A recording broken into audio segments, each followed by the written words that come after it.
Okay, I assume that means we're okay, William, and ready to go. It is 9 a.m. and beginning of the Dealer Practices Committee meeting. I'm Ron Cody, and I will call the meeting to order. Alice, if you would please read the roll. Ron Cody. Here. Steve Farmer. Here. Michael Bohr. Zaborskis. Here. Gardner Britt. Rob Fisher. Here. Matt McQueen. Oh, that's right, he's no longer. I'm sorry. Chris Mayer. Here.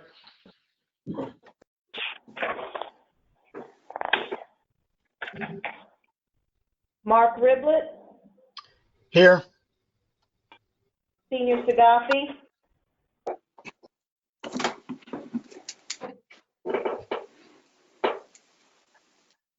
Jeff Malloy. Here. Andrew Wiley. Here. Andy Harris. Here. We have a quorum. Okay, did you count Gardner Britt? I see he looked like he's on. Gardner, you on? He's on. Okay, gotcha. Yeah, this is Dennis Elmer. I'm on, but not on just a bit on the Okay. free. And Alice, Senior Sagafi's here also. Okay, thank you. Okay, and we do have a quorum. I want to remind everybody that public comment will be taken for those agenda items when they do come up and limited to those agenda items only. I also want to remind you, please mute your phones unless you need to speak, obviously, to keep background noise at a minimum. A summary is in the book from our last meeting. If there's no objections to the Dealer Practices summary from our last meeting, I will assume that is approved. I don't see any old business on the agenda. Is there any old business from the floor? Hearing none, we will move to new business. William, we'll move to tab 1, which is Virginia Auto Sales. Mr. Bashir, is anyone here to speak to tab 1 on the line? Okay, let's go ahead and read tab 1 if you would, please. Virginia Auto Sales. Okay, Ron, before I read it, Mr. Bashir is on. He is here online, so he is there. I will go ahead and read the Virginia Auto Sales and Mohammed Bashir, which is under tab 1. On November 10th, 2020, an informal fact-finding conference was conducted to address the alleged violations of Virginia Code Section 46.2-1500 and 46.2-1529. Based on the information provided at the conference, the hearing officer recommended assessing a $250 civil penalty and a satisfactory inspection within 90 days. Okay, and Mr. Bashir, if you are on the line and would like to speak to the board. Good morning. Thank you very much for setting up this meeting. You're welcome.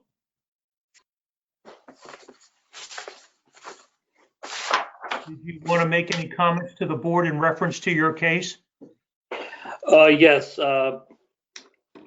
Basically, it was, our first time where we were found in violation, and I had a new, inexperienced salesperson there at the inspection time, so he was not able to provide all the documents that were needed for Mr. Larry Spark when conducting an inspection.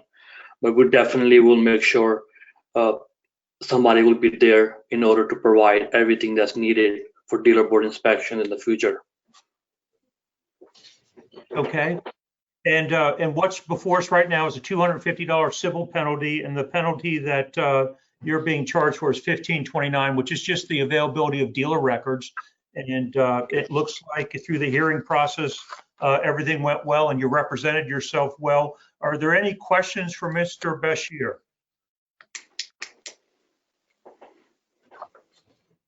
Okay. Thank you, sir. And this is Questions? quick question.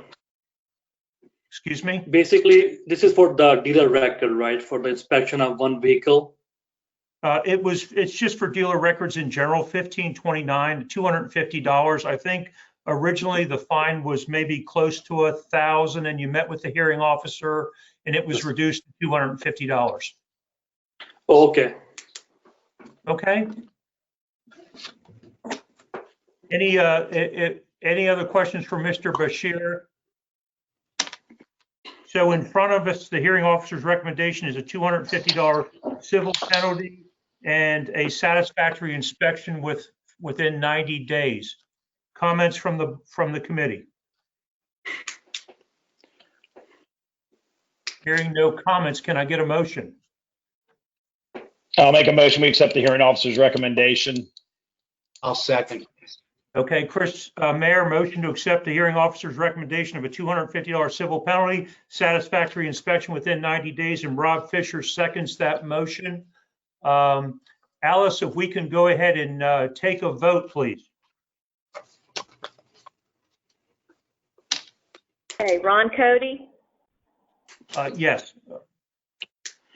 Steve Farmer, Yes. Liza Borges, Yes. Gardner Britt, Yes. Rob Fisher, Yes. Mark Riblet, Yes. Chris Mayer, Yes. Jeff Malloy, Yes. Senior Sagafi,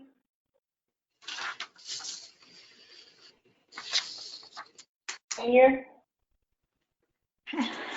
Yes. Randy Harris, Yes. Andrew Wiley. Yes. Unanimous. Okay, motion carries for a $250 civil penalty, satisfactory inspection within 90 days. Mr. Bashir, thank you very much for your time this morning, and you will also be given an opportunity to speak in front of the full board if you so decide to do so. Thanks again. Thank you. Thank you. Okay. Tab 2, William D&S Imports LLC, Mr. Kensabre. Okay. DNS Imports LLC and Diego Canzobre. Tab 2.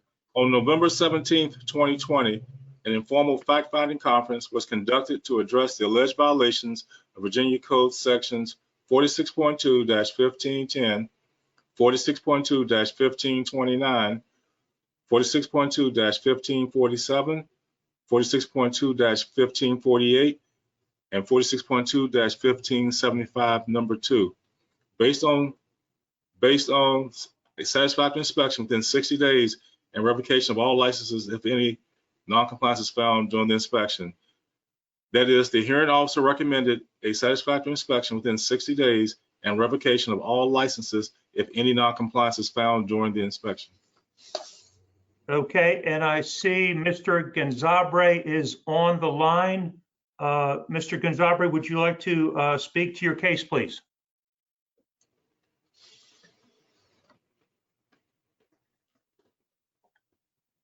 I see you're there and your phone is unmuted. Mr. Gonzabre, are you there?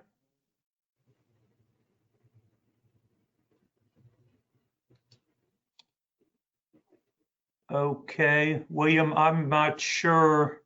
Now I see his mic's gone off. Mr. Gonzabre, are you there? Okay, what we can do, Ron, is we can move forth with what we're going to do. I have my IT person contact him and work through his connections. If he wants to speak for the full board, he'll be able to do so. Okay, so this is tab 2. You heard the recommendation is a 60-day inspection, and if for any reason he fails, revoke his licenses if it's not successful. Discussion on this case? Any discussion? I actually personally believe that this was a pretty gracious conclusion by the hearing officer. Mr. Gonzabre had a large civil penalty. Mr. Gonzabre, is that you? If you guys would please mute your phones. Mr. Gonzabre had a large civil penalty back in 2014. His license was suspended in 2016 because he failed to renew it on time. In 2017, he had another civil penalty for use of dealer tags by unlicensed people. So I thought this was a very liberal. It went on to not have a location to do business out of. Please mute your phones, please. I don't know where I'm getting feedback, but if you would please, or if we have a way to mute them, I'm not sure. But anyway, I thought this hearing officer's recommendation was very lenient, if you would please. If you read through this case, there's a lot of violations here. Discussion. No discussion. Okay. I would have to agree. Go ahead. I was just going to agree with you. I think it's a very lenient position by the hearing officer, and without hearing more, I would certainly support their recommendation. But I do think that it is a lenient and a great opportunity for them to potentially get it right. I would have to agree with Ron. It's very lenient, and if the gentleman's had all these problems, I think this is one last shot for him. So I would make a motion that we go forward with the agreement. Mark Riblet, second the motion. With the hearing officer's suggestion, recommendation. Okay, Rob Fisher makes a motion to move forward with the hearing officer's recommendation of a 60-day inspection. If for any reason it's not successful, revocation of licenses.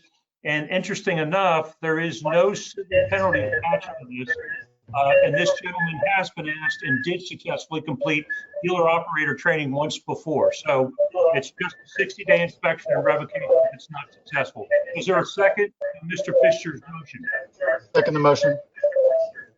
Who's that? Mark Riblet. Okay, Mark seconds the motion. Let's go ahead and Alice take a vote. And please, if you would, mute your phones. William, again, I don't know if there's any way for us to remedy this problem. We'll look at it. Okay. Alice, if we can take a vote, please. We'll look at it. All right, Ron Cody, Yes.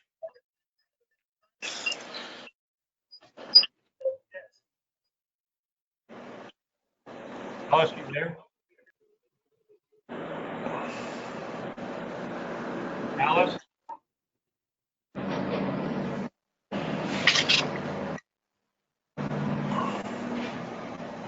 Steve, Yes. Liza Borges, Yes. Gardner Britt,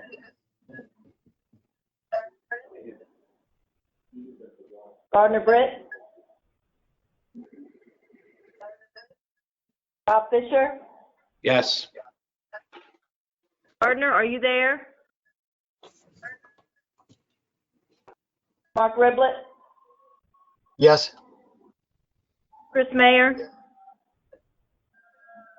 Yes. Jeff Malloy, Yes. Senior Sagafi, Yes. Randy Harris, Yes. Andrew Wiley. Yes. All right, back to Gardner. He's on the phone. He's unmuted. All right, can he shake his head, yes or no? We don't have a visual. I don't see the video. We don't have a Okay. visual. I don't know what to put down for Gardner. Record what we have. Let's move on. Yeah, let's, Okay. so Alice, unanimous? Tab 2, a 60-day inspection, revocation if not successful within that 60-day inspection. Motion carries. There is no other new business on the docket. Is there any new business from the floor? Hearing none, our next meeting of dealer practices will be on March the 8th at 9 a.m. and we stand adjourned. I think Maurice, Licensing Committee. Good morning. I'd like to call a dealer license committee to order. Alice, would you call the roll for us, please?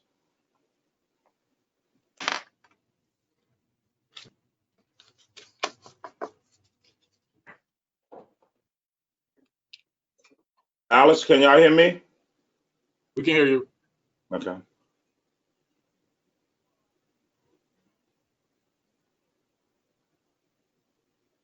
We can't hear Alice though, so hold on. Okay. Here. Okay. All right. Maurice Slaughter, Here. Dan Bannister, Here. Alva Borsius, Here, Alva here, Borsius, okay. Ted Bailey, here, Ted. David Duncan. David. Dennis Elmer. Dennis Elmer. Gardner Britt.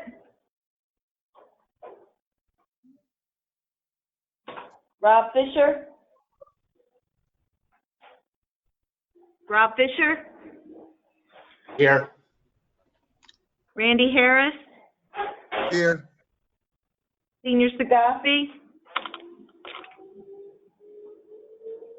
Here. Maurice Slaughter. Got you. Don Sullivan. Here. Andrew Wiley. Here. All right, back to Ted Bailey. Dennis Elmer. Gardner Britt.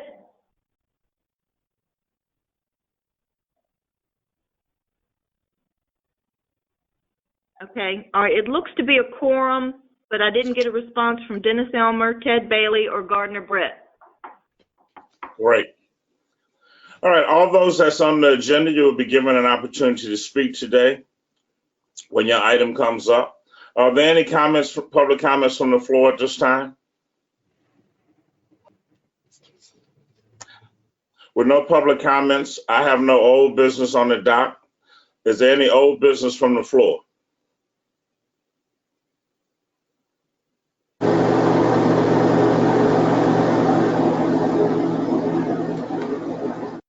I have no new business from the dock. Is there any new business from the floor at this time? With no new business from the floor, I'd like to close our committee meeting, and the next meeting will be March 8th, 2021, and we will be meeting in about an hour for the full board meeting. Thank you very much. David Duncan, advertising.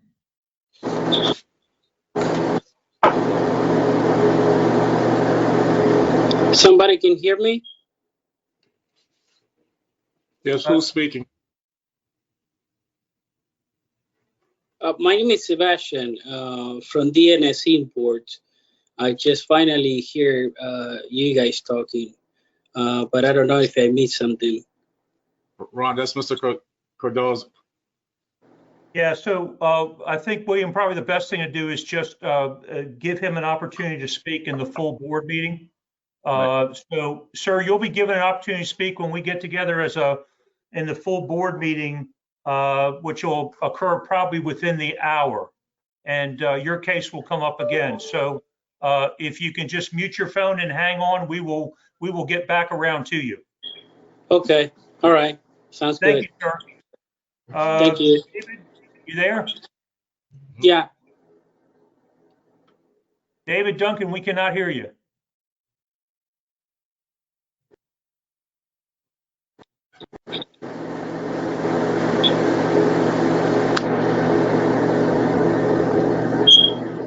Okay, David, we can't hear you. William, who else is on that committee? Is there a, or do you want me to do Hello, it? Gardner Brett. Hey, Gardner.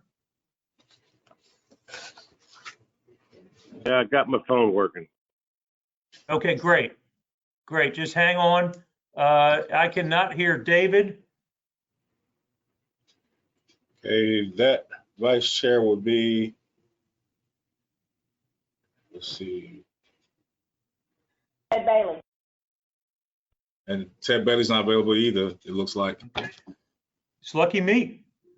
Yep, lucky you. Hey, I'm Ron Cody. I'm going to do the advertising committee meeting. David, just listen in. I'll call the meeting to order. Alice, if you would, please read the roll.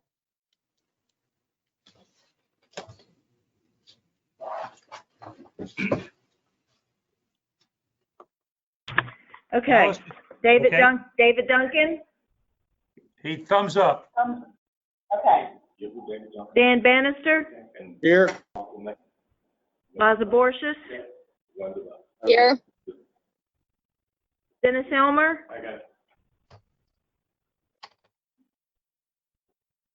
Is Dennis still on? Andy Harris. Here. Ron Cody. Here. Jeff Malloy. Here. Mark Riblett. Here. Maurice Slaughter. Here. Don Sullivan. Here. You have a quorum. Thank you, Alice. I want to remind everybody, public comment will be taken for those items on the agenda. Please keep your phones muted if you would. A summary is in your notebook from our last meeting of the illustrious advertising group. If there are no objections, I'll assume that summary is approved. Following on the agenda, is there any old business? Okay, how about old business from the floor? Hearing none, we will move to new business. There is no new business on the agenda at this point in time. Is there any new business from the floor? Okay, hearing none. David Duncan, myself, and the rest of the advertising committee wish you the best of luck and appreciate your participation. And our next meeting will be March the 8th. Thank you. Transaction recovery. Good morning, everybody. Alice, if you would, I'd like to call the Transaction Recovery Fund Committee meeting to order. And Alice, if you'd call the roll, please. Chris Mayer. Here. Dan Bannister. Here. Steve Farmer. Here. Dennis Elmer. Here. Rob Fisher. Here. Randy Harris. Here. Ron Cody. Here. Mark Riblett. Here. Maurice Slaughter. Here. Don Sullivan. Here. Andrew Wiley.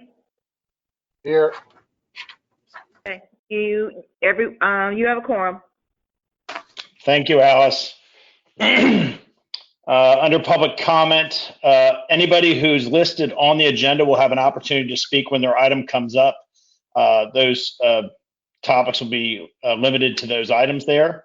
I'd like to move that we approve the November meeting summary. And if there's no objections, we'll do that. Under old business, I don't see any. Is there any old business from the floor?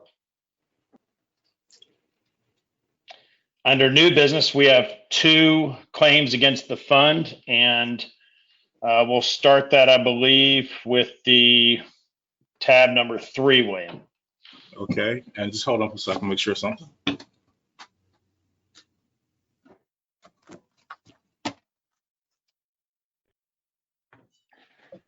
Okay. A tab number 3. Anthony R. McDaniel and Washington Motor Cars.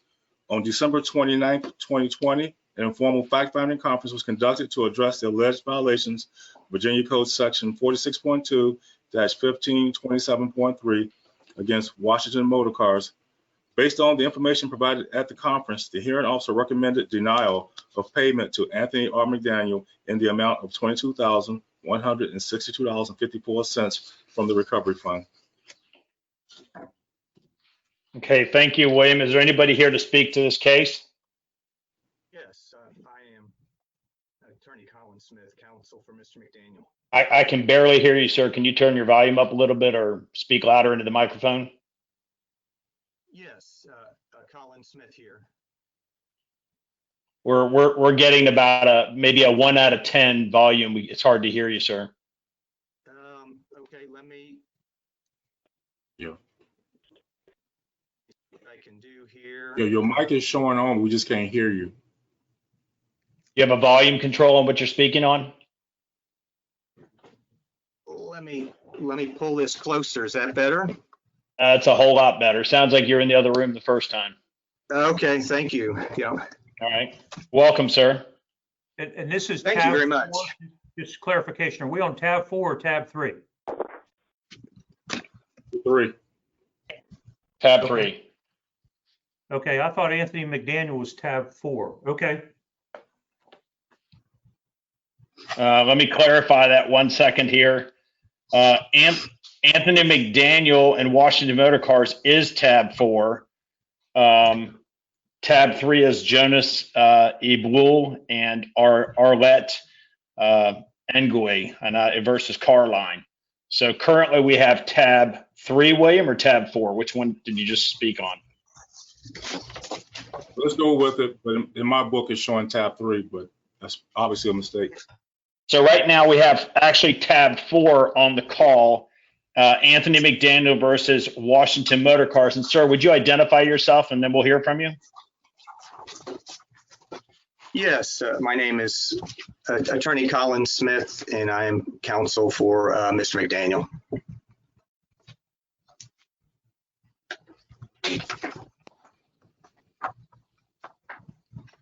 Okay, sir, would you like to go ahead and speak? Yes, thank you. So I have spent a little time on a previous meeting just observing, so I've got the general gist of it, but please bear with me, and if you need to, if you can't hear me, just as was done before, or you need to direct my attention to something, please do so, because I've got a little bit to work through, but I want to thank you all for hearing the case and the ways in which Mr. Bailey and Mr. Todris have been available to me. So I hope everyone is doing well despite all the pandemic and incumbent adjustments that we've all needed to make, this being only one of them, working remotely as we are. I understand that this may be a case of first impression before you today, and I understand that it was recommended to be denied, and I have information that I think will bring a lot of clarity even in terms of a response today that may be new. As some of you have no doubt experienced, if you've gone to a corporate training or something of that type and somebody brings out a picture for everyone to look at and everyone says, well, what do you, and they say, what do you see? Half the people raise their hand and they say, I see an old lady, and the other half say, I see, a younger lady wearing a hat.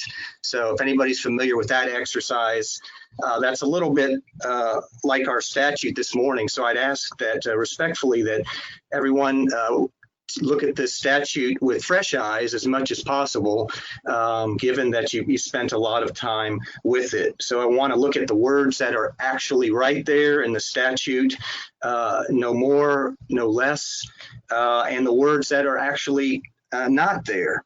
So just you have my letter. Did everyone get my 2-page response brief? Is that before you? We did, sir. Okay. I did supply, copies of the statute by email just in case, I don't know what resources that you have. If you have things on electrons, I supplied those to Mr. Bailey And I also had a trial brief that might have been of some use. But I'll go ahead and plunge ahead there with just a brief summary of my client's story. So he did have a couple of attempted consignment sales with the dealer, but on March the 10th, 2017, he actually effected a sale, and you have that document in your file, and that was predicated on them guaranteeing him they had a buyer in hand for his vehicle that they were going to sell the vehicle to. And they said, hey, in just a couple of days, we're going to cut you a check. I did supply something that as a bit of an afterthought that might bring clarity. Actually, there's a document that Washington Motor Cars later supplied to him over a month later, way after the time when they had said they were going to pay him. That was a bill of sale to a buyer in Maryland that was done through a Georgia company. So a very, basically a sale, kind of a fraudulent sale for which he was never compensated. So that's how we know another sale on the back end was done with Mr. McDaniel's vehicle. So we've had quite an odyssey getting here. Attorney fees have been supplied to the board for his judgment in Arlington that he obtained, but he's had other attorney fees along the way, to include my own in our case against the bond, of which the bond settled not only with us, but with a couple of other claimants that you will have before you. Okay, so let's take a look at the statute. And as you can see, maybe from Mr. Toders's summary, there are two portions to this statute. Portion one, any loss or damage in connection with the purchase or lease of a motor vehicle by reason of any fraud practiced on him or fraudulent representation made to him by a licensed or registered motor vehicle dealer participating in the Motor Vehicle Transaction Recovery Fund or one of a dealer salespersons acting for the dealer or within the scope of his employment. So that's the first means of recovery. Then there's a part two. Notice the conjunction is or. It's not and. It is or any loss or damage by reason of the violation by a dealer or salesperson participating in the Motor Vehicle Transaction Recovery Fund of any of the provisions of this chapter. So just to recount for you a little perspective, in the circuit court case against the bond, the judge made an oral finding that he was an aggrieved person because of violations of 46.2-1575. So if you have the ability to go there at this time.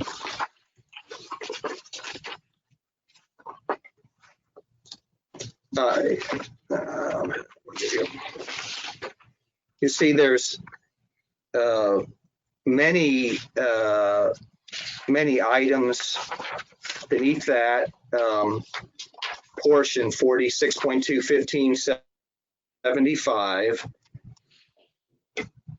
We have subpart 6, having used deceptive acts or practices. In other words, per se fraudulent practices. 7, knowingly advertising by any means any assertion, representation, or statement of fact which is untrue, misleading, or deceptive in any particular relating to the conduct of the business, and so forth.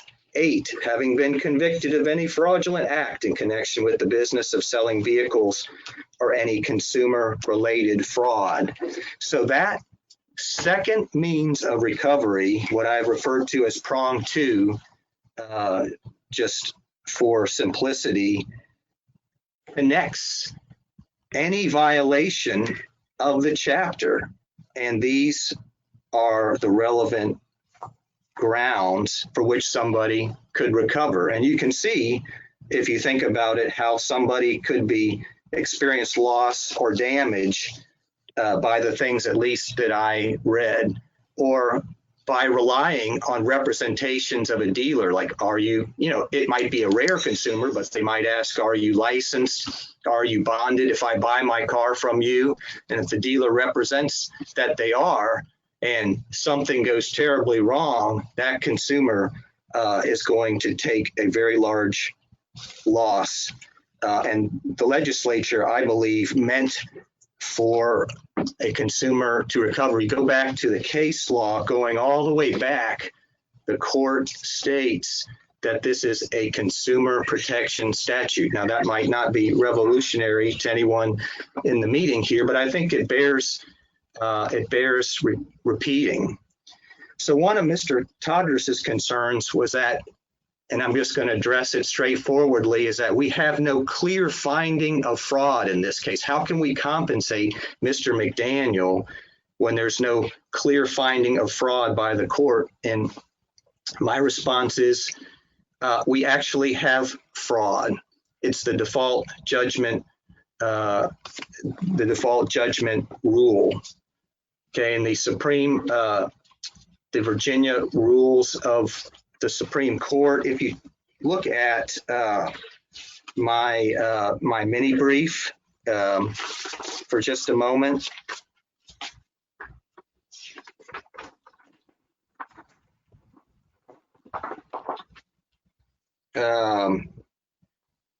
Subpart C, Rule 1:4E of the Rules of the Supreme Court of Virginia states, an allegation of fact in a pleading that is not denied by the adverse party's pleading when the adverse party is required by these rules to file such pleading is deemed to be admitted. So to break that down for you and sort of distill that, in other words, as you may know, in any lawsuit, the respondent or the defendant is required by the rules of the Supreme Court of Virginia to file an answer. If that respondent or defendant does not file an answer, or they do not deny any of the allegations, all of those allegations are deemed to be admitted. So as you recall, in this case, there was a default judgment that was ordered by the court. So all those allegations, Mr. Faruqi and Washington Motor Cars have admitted to fraud. And to remind everyone where the fraud is pled, there we have that in paragraph 17 and paragraph 18.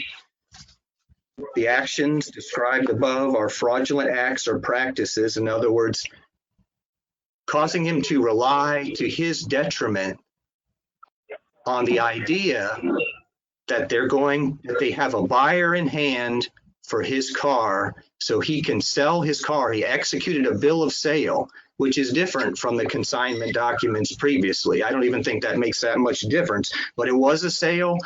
All he had to do was sign over the title when they brought him the check in a day or two is what they told him. So they induced him to buy when in fact, to sell rather, when they had no buyer. Paragraph 18 states that as a direct and proximate cause of the defendant's fraudulent representations and concealment, plaintiff has suffered damages. So fraud was pled underneath the Virginia Consumer Protection Act. Okay, so fraud was pled and the allegations are now admitted, and that has the effect of law under the default judgment. So there's no requirement whatsoever that an order sort of specifically say the word fraud. And I think if we look at the statute, and I've looked and reviewed the relevant statutes, and I'm not finding a place where the statute requires any order to say anything specifically about fraud. Now, in other portions of the Virginia Code, it's not uncommon for the code to order and mandate a specific finding by the order. There are certain limitations of judgments. This has nothing to do with my case, but by way of illustration, 8.01-251, limitations on the enforcement of judgments and certain, pertaining to statute of limitations in Virginia. Paragraph B says that the order shall so state, right, what it is required to state. In the Juvenile Code 16.1-278.2, subparagraphs 4 and 5C use the language, the order shall so state. So if the legislature wants to make it imperative, mandatory that an order states something, they're not shy about doing so. They will tell you that it needs to state that. So I don't think it's a requirement, but in order to fully address the concern about fraud, as I've said, fraud has been established. And so there's no need for the order to spell that out. And under the various items of the pleading that occurred. So we're moving on from that. We look at paragraph 2. So how, if we have fraud, right, and we have, and I think his claim is compensable under the first part I, or the first part, or the second part, second prong. I think it's compensable under either. Paragraph 2 says the board shall consider for payment claims submitted by retail purchasers of motor vehicles and for purchases of motor vehicles by licensed or registered motor vehicle dealers who contribute to the fund. It says, and for purchases. So not just buyers, this is purchases. So let me explain how I came to that analysis. If you look at the old case law, and I'll go back to one here. There's an older version of the statute. Prong 2 used to include the words, and I'll read it, any loss or damage by reason of the violation by a dealer or salesperson of any of the provisions of this chapter, and these words immediately followed, in connection with the purchase of a motor vehicle, right? That would make things very different now. So those words are no longer in prong 2. Why might that be? Well, I think it reflects the fact of the growth of dealers who buy cars, who very actively solicit to buy cars from consumers. And I think that's happened for a long time. But you have CarMax, a massive dealership that its business model is predicated on buying cars from consumers. And I don't think it's hard to imagine or to foresee a scenario in which someone is defrauded by a dealer, an unscrupulous, dishonest dealer, when they sell their vehicle to the buyer, to the dealer, right? So I don't think the legislature was trying to only protect consumers for any kind of fraud, because as we know, and I'm sure the board has discussed at length, a car is the next biggest purchase for a Virginia consumer outside of their house. So you have CarMax, just a brief survey on the internet that I did this morning. AutoNation will buy your car, no purchase necessary. Nissan of Richmond will beat CarMax, right? So an unsophisticated consumer and selling their car to a dealer, they could be told, yeah, we'd like to give you $5,000 for this car, sir or ma'am, but unfortunately the transmission is going to need some work. Now, the person can't verify that. The person's not sophisticated. They're in a hurry to just get some cash and they sell the car. They're defrauded. Right there, they're defrauded. And paragraph 2 says, purchases for motor vehicles by licensed or registered motor vehicle dealers who contribute to the fund. Payment for claims shall be considered. So we have fraud. We have fraud that was pled. We have fraud that is now admitted and found by the court. We have punitive damages that were assessed and attorney fees. The facts are very clear in this case. Someone points out, well, we have conversion and fraudulent elements share a lot of the same elements. So he was clearly defrauded, and fraud was pled. And a seller can be compensated, because I think the legislature, in its intent going all the way back, meant for this to be a consumer protection statute. Mr. Smith? I'll pause there for questions and thoughts. Yeah. Anybody have any questions for Mr. Smith or any discussion about this case? I have read this case from top to bottom. And unfortunately, we're not in a court of law right now where we would be able to rehash this case. Based on the hearing officer's recommendation, we don't have any concrete judgment based on fraud. We certainly do feel, Mr. Smith, that there's a problem here. We believe that there's going to be additional cases coming out of this, from the sale of the vehicle to another retail consumer. But I'd be open for discussion from the people who are on the committee. Anybody want to have any questions for Mr. Smith? No questions? Christian, do you have any comments? I don't have any questions for Mr. Smith. I just comments without getting into a legal argument on it would be strictly looking at the statute of 1527.3, which is what the board should be doing. The judgment, it needs to be, which is correct, for fraud in little I, or too little I, for violation of a provision of this chapter, of the chapter that we sit under. So with that being said,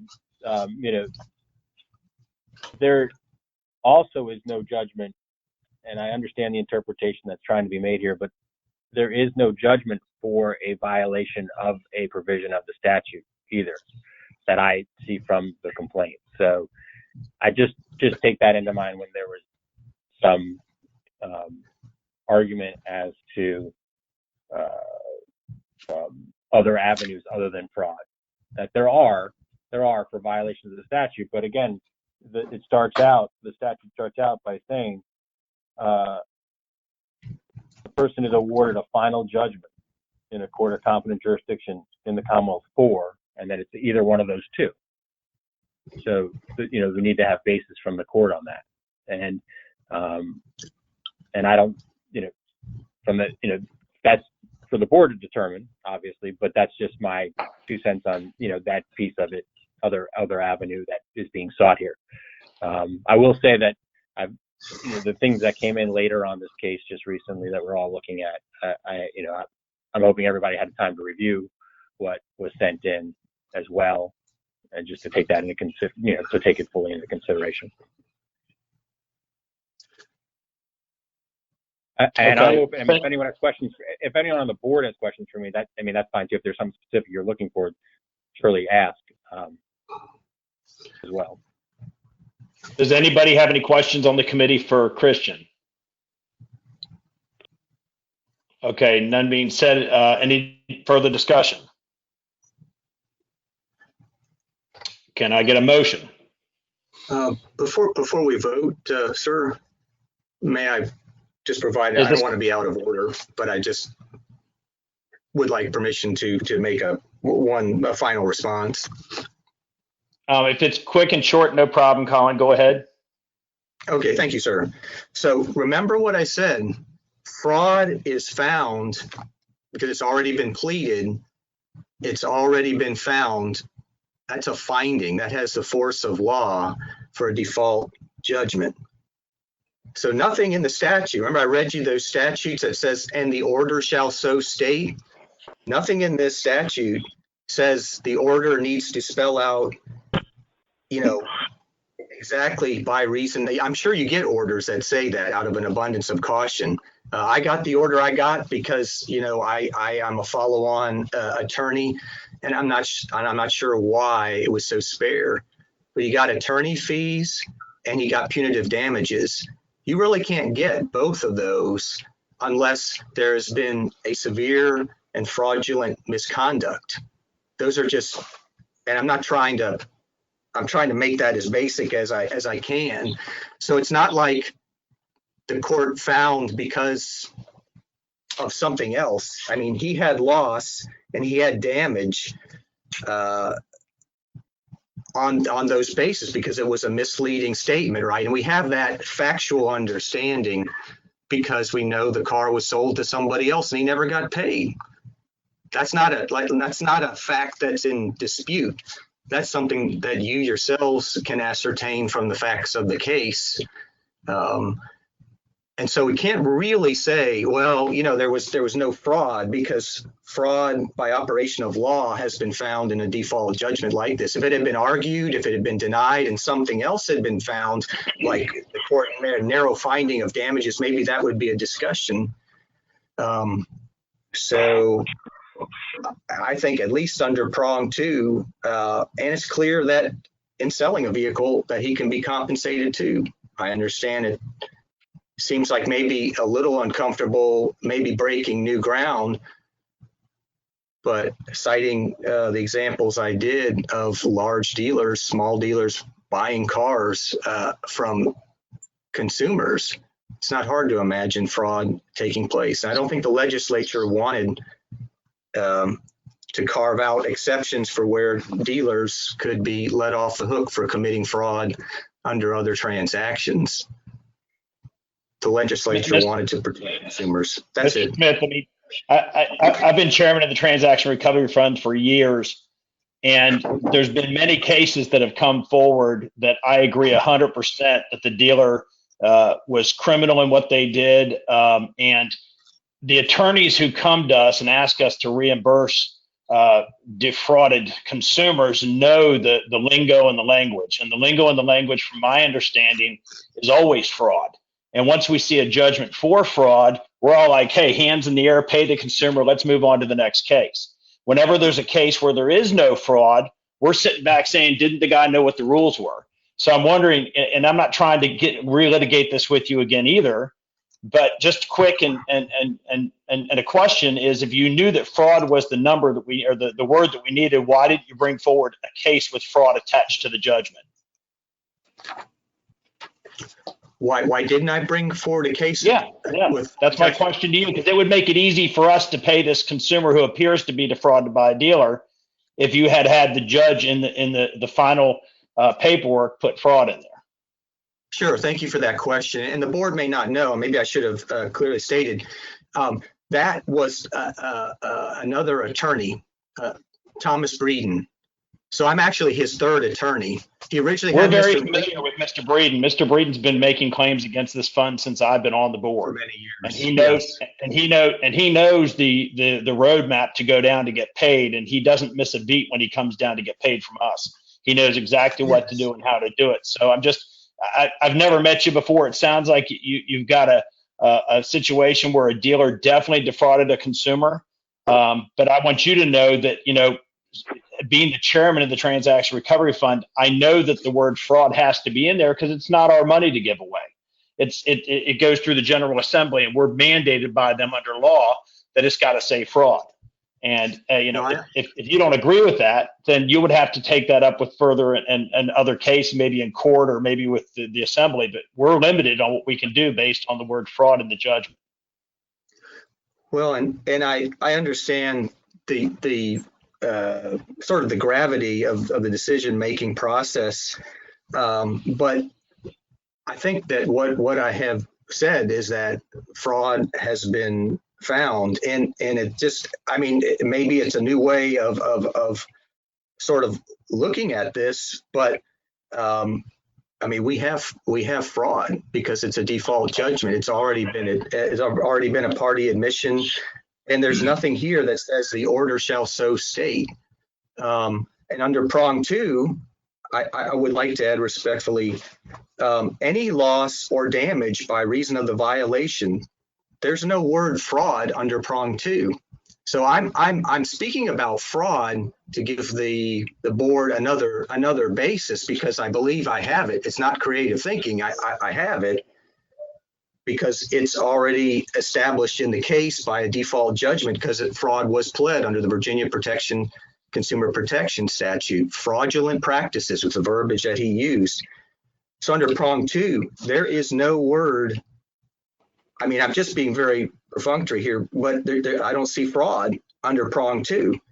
There's no requirement to show fraud, any loss or damage by reason of the violation. And some of those violations in 1575 are fraudulent. Some are misconduct that maybe doesn't rise to the level of fraud, but consumers are still damaged. And I think those are exactly the kinds of cases that the legislature, wanted people to be able to be made whole on, because a dealer that doesn't have the proper oversight, the proper licensing, proper bonding, this dealer that we're talking about here went bankrupt, could easily go bankrupt, and there'd be no remedy for the consumer.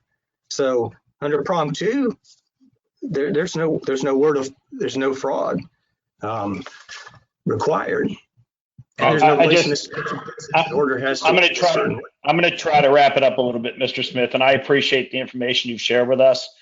I just know that in all my time, when a consumer comes after the transaction recovery fund for a claim with an attorney, there's never been, not one time, an account that I can remember where there was a claim paid without fraud attached to it, without sending it back to a court and letting the court reanalyze it, put fraud on the judgment, send it back to us. So my suggestion to you would be, if you want us to pay you, bring us back a verified claim with fraud attached to it, and we will pay you. But at this point here, we don't have one, which is why the hearing officer has recommended we not approve the payment from the fund. So although we feel for you, and we greatly are dissatisfied with not being able to pay you, we can't pay you. So that's just my opinion about it. Is there any further discussion from the board? Chris, this is William. I'm not a voting member, but I can bring up an option for this if you are willing to hear me out. Okay. Given the, I guess, discussions that are taking place and the things that are going on, and we did get information at a late hour Friday that you guys just sent for the first time this morning. The board committee and the board itself does have options. First option would be to go ahead and vote up or down the hearing officer's recommendation. A second option would be that the committee could recommend tabling this matter to the next meeting, thus giving more time for the things that may be necessary to take place, or giving Mr. Smith an opportunity to get the information from the court that's needed for the judgment. Or the third option would be, if the committee does vote it in favor of the hearing officer's recommendation, that there are other, legal avenues that can be taken once the decision is rendered. So there are other things that can be done. But I just want to make sure everybody understood that, if we want to table this to the next meeting, it can be done. Okay, Mr. Smith, I'll ask you if that's okay. Would you like us to table this so you can go get us a judgment for fraud? Yes, I'd be willing to have, extended time, especially, I know it was a 2-pager. I tried to make it concise, but if yourself or others may, want to, consult on some of the basis of my reasoning. I'm not asking you, Mr. Smith, I'm not asking you to get us involved legally. I'm asking you, do you want 2 months to go back to court and get a judgment for fraud and bring it back to us, or do you want us to just do an up or down vote right now? I'm asking you your opinion because I'm trying to be respectful of you. So, I mean, my understanding is that there's an appeal process, and what are you suggesting that, and this may be something that I'm not familiar with, but so we have the judgment from Arlington, and I suppose what I'm asking is, are you recommending or offering that I would take the client back to court against Washington Motor Cars and get a new judgment that states fraud? I would suggest you make it. Hold on. Can I just jump in, Christian, go I'm ahead. not clear, I guess. Yeah, Mr. Mayor, I don't want you to give any legal advice. We can't give legal advice to council, and I just, we're getting close to that. But I understand what you're trying to do, and there's nothing wrong with what you're saying. But I think the last question he posed to you might walk you into that territory. So, okay. If I just and then I'm gonna go ahead, Christian. Yeah, I was just gonna say I think what is being told to you, sir, is that the board is being considering the option perhaps of tabling it. The next board meeting's in 2 months. If there's something you think you can do to provide the board with an order that would kind of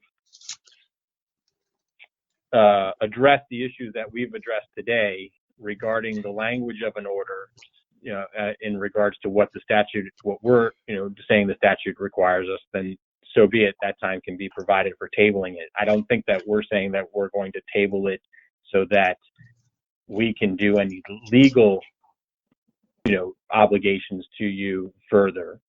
You did mention that you believe that there's a, appeal process, which there is under the APA, which I'll leave it at that, and you're certainly capable of determining that. But I hope that kind of covers what was being kind of instructed of you by the board.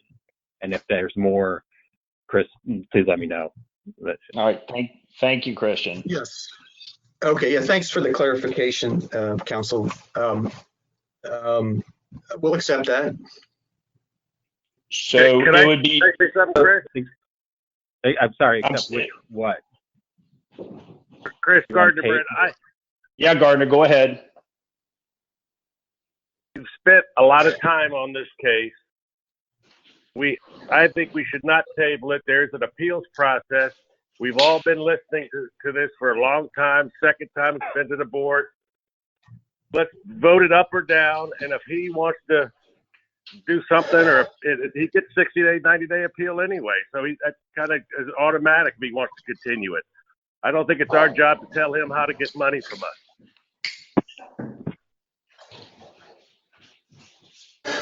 I agree. Any other discussion? I agree Steve, with go that. ahead. At this time, has Mr. McDaniel received any money compensation through all of this process? And if so, how much? So he was required by the rules the bond was required to be exhausted first. And he has received $15,033.33 as a result of a judgment in federal court. At this time, the three attorneys, what's the total amount of compensation they've gotten? So the three attorneys, I'd have to, so there was, the first case was filed in Arlington to win the judgment that he was required to get. Those fees are $8,467.50 with costs of $338.39. I can't speak to his second attorney. His second attorney had to transfer the case to someone else because he was leaving private practice. That's fine. I'm trying to get a ballpark number on how much the three attorneys have received in compensation. So I don't have my exact figures before me because it's my understanding that only his original attorney fees for his judgment were compensable. So I don't have a calculation before you. But I don't mind saying my fees were for the circuit court case because the bond did not want to pay, which we ultimately prevailed in a settlement. I'm just trying to get a bottom line number. I'm not trying to get a rationale behind it. So approximately $7,000 for myself for this case and for the bond case. And I can't speak to the intervening attorney. You haven't got anything yet, right? Say again, sir? Have you received any money yet at this year to date? Yes. Yes, for Okay, the circuit. the attorneys have received more money than Mr. McDaniel. 8,400, your 8,000, that's 16,000. He got 15,000. I'm just curious. Okay, so I understand. I'm fine. Thank you very much. Yep. I'd like to make a motion. Okay. Okay, Who's this? Andrew? This is Dan Bannister. I'd like to Mr. make a Bannister? motion. I'd like to make a motion to accept the hearing officer's recommendation. Okay, there's a motion on the floor to accept the hearing officer's recommendation. Is there a second? Second. Mr. Slaughter seconds. Mr. Slaughter seconds. So Dan Bannister made the motion. Mr. Slaughter seconds. Alice, would you call the roll for a vote, please? Chris Mayer, Yes? Beth Malloy, Yes. Dan Bannister, Yes. Steve Farmer, Yes. Rob Fisher, Yes. John Cody, Yes. Dennis Elmer, Yes. Mark Riblett, Yes. Maurice Slaughter, Yes. John Sullivan, Yes. Andrew Wiley. Yes. Motion unanimous. Okay, that settles that. Thank you, everybody involved in that case. And Mr. Smith, I hope you heard what I said as I said it to you, and we'll look forward to seeing you in the future. Let's move on to the next tab. Next tab is tab number 4. And William, would you read the summary, please? Yes, Jonas Ebwebly and Arlette Enrogue and Carline on December the 29th, 2020, an informal fact-finding conference was conducted to address the alleged violations, Virginia Code Section 46.2-1527.3 against Carline. Based on the information provided at the conference, the hearing officer recommended denial of payment to Jonas Ebwebly and Arlette in the amount of $13,246.50 from the recovery fund. And I do apologize for butchering the individuals' names. No, thank you, William. I had same issue. Is there any discussion on this, or is anybody here to speak about this matter? I am, Mr. Chair. Okay, and could you state who you are, please? Absolutely. Good morning. My name is Leonard Myers. I'll be counsel for Mr. Ebwele. Okay, good morning, Mr. Myers. Good morning. Well, that was a very informative discussion with regard to the last case. So I'm just going to make my argument very concise, but I think it nonetheless is very compelling. I'm going to start with the report that was submitted to you for a recommendation of denial. And in that report on the last page, page 5, it just says, after a careful review, the claim does not meet the requirements. And I'll just skip down to the part in bold because the final judgment in a court of competent jurisdiction in the Commonwealth for any loss or damage in connection with the purchase or lease of a vehicle by any fraud practiced on him or fraudulent representation made to him by a licensed dealer. So when I read that legally, it does not say that there actually has to be a judgment for fraud. It just says that there has to be any reason of fraud practiced against my client, Mr. Ebwele.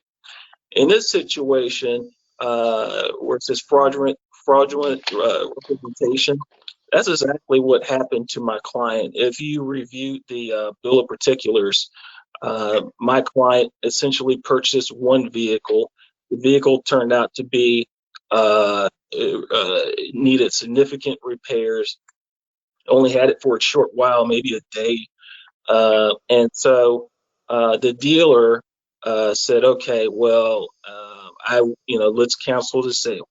So the sale was canceled. However, the down payment the dealer told my client that, well, house policy is you have no choice but to purchase another vehicle. You have to pick another vehicle on the lot.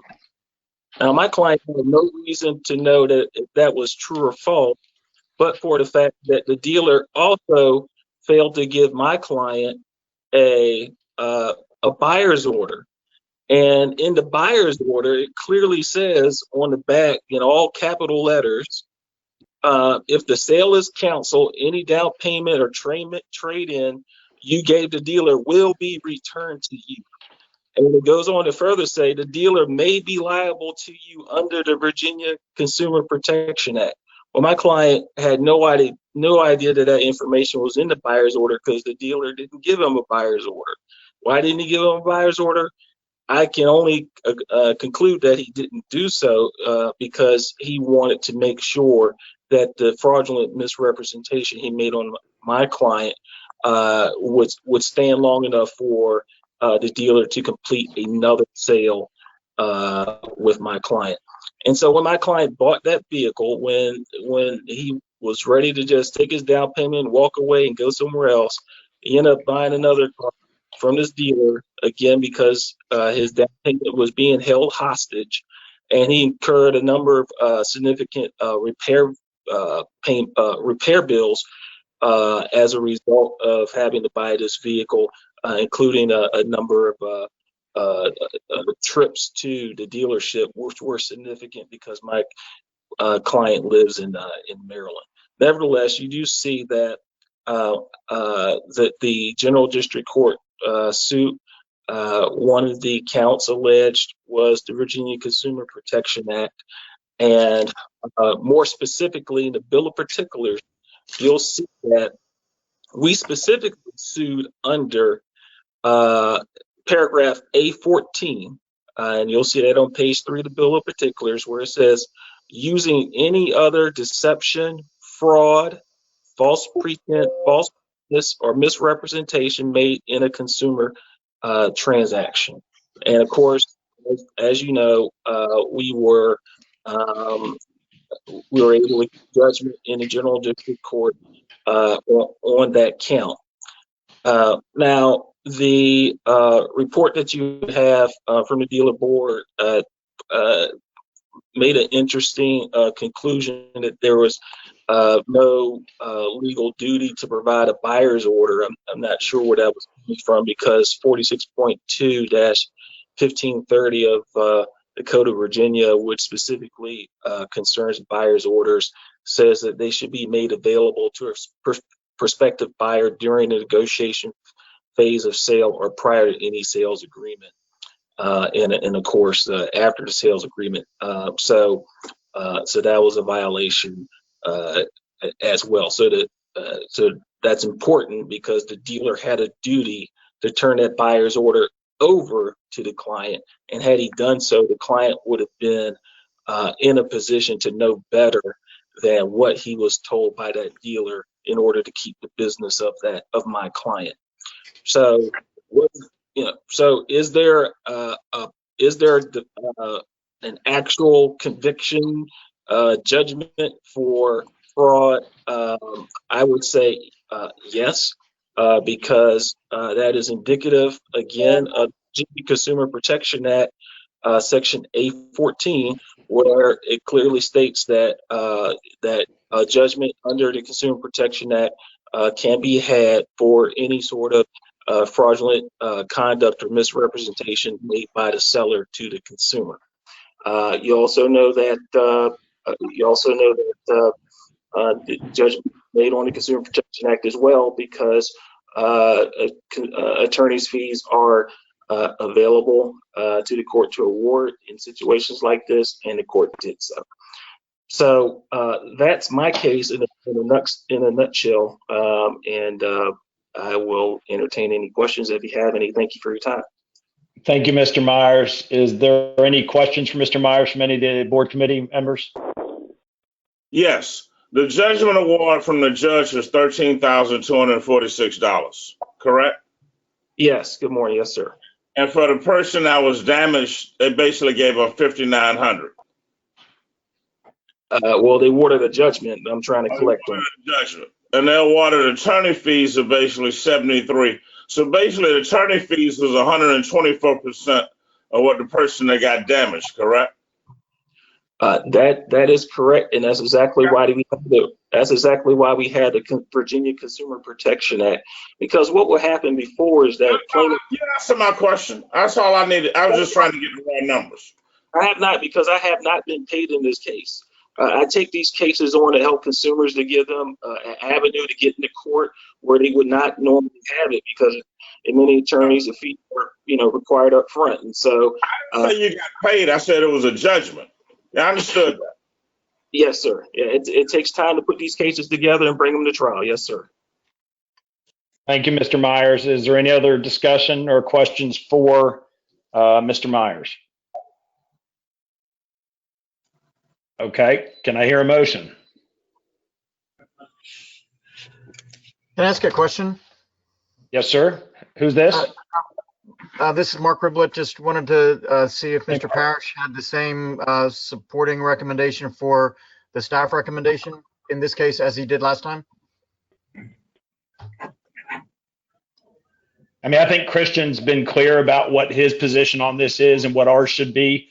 I think it was beneficial to Mr. Myers to be able to listen to the case prior to this to get direction without us giving additional direction to putting ourselves in any harm's way at all. So I think with that being said, we'll take Christian off the hook on that one. He's already spoken to this case on the other case.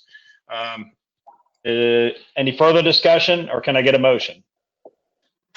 I'd like to make a motion that we accept the hearing officer's recommendation. I'll second. Okay, Mr. Slaughter makes the motion that we accept the hearing officer's recommendation. Rob Fisher seconds that. Alice, if you call the roll, please.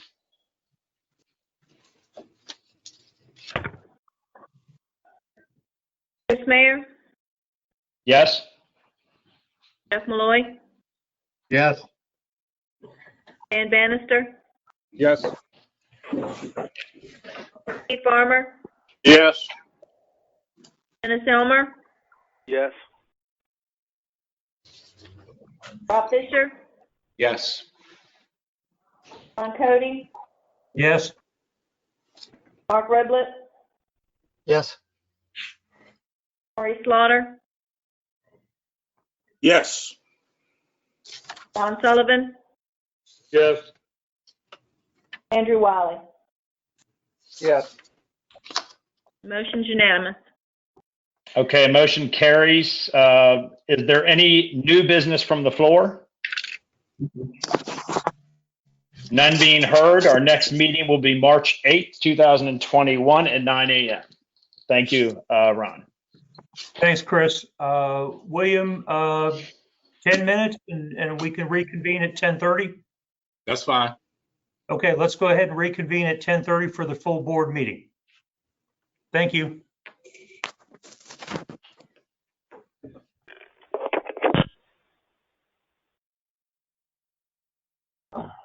I'm caller 20.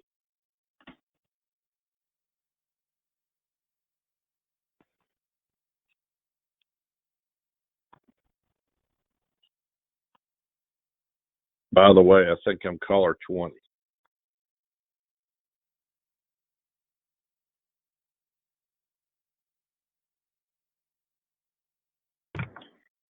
Caller 20, what is your name? David Duncan. Thank you, David. Hey.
William, are you there and are you ready? Mr. Cody, I am here and I think I am ready. Okay. And I assume Alice is there. So I have 10:30. Let's go ahead and call the full board meeting to order. I am Ron Cody in place of Commissioner Holcomb today. I'm going to bang the gavel, call it to order. And Alice, if you would please read the roll. Ted Bailey. Dan Bannister. Here. Michael Bohr. Liza Borchers. Here. Gardner Britt. Here. David Duncan. Here. Dennis Elmer. Here. Steve Farmer. Here. Robert Fisher. Here. Randy Harris. Here. Ron Cody. Here. Chris Mayer. Here. Jeff Malloy. Here. Mark Riblett. Here. Senior Sagafi. Here. Marty Slaughter. Here. Don Sullivan. Here.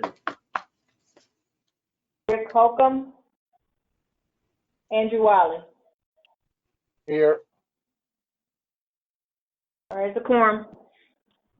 Thank you, Alice. I want to remind everybody that public comment will be taken for each item on the agenda and only those items on the agenda. I would also ask that you keep your phones muted unless there's something you need to say, and then unmute your phone just to keep background noise to a minimum. I will also state that the summary of the last meeting is in your notebook of the full board meeting. I'm going to assume if there's no objections that summary is approved. We will start with the statutory committee reports, of which I am also the chair of the Dealer Practices Committee. The Dealer Practices Committee met at approximately 9 a.m. this morning, and a quorum was present. The committee did approve a summary from the last meeting, and we had 2 resolutions that we discussed in our meeting. The first was tab 1, William, Virginia Auto Sales, and Mr. Bashir. Yes.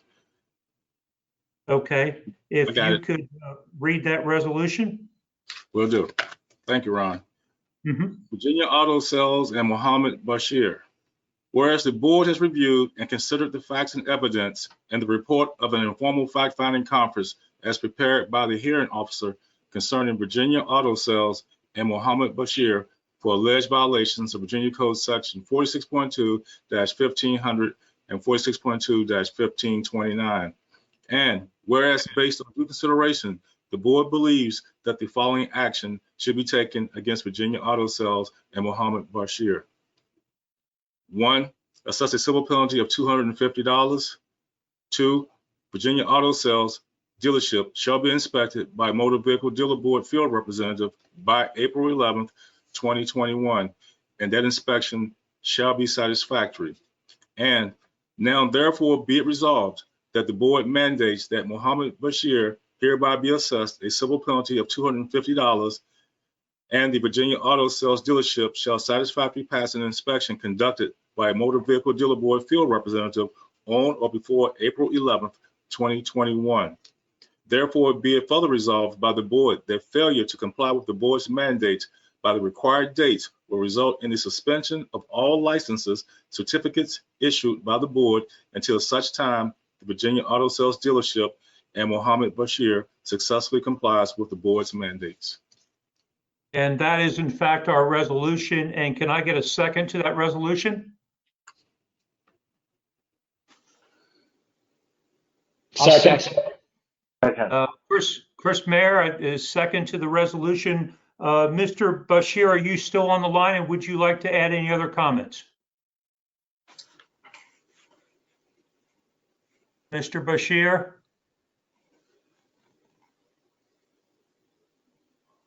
Okay. Any discussion?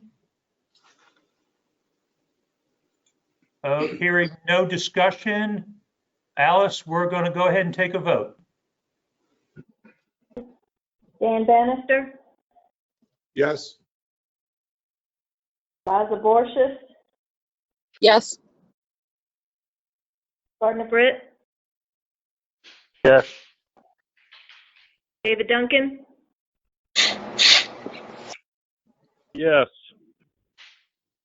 Dennis Elmer,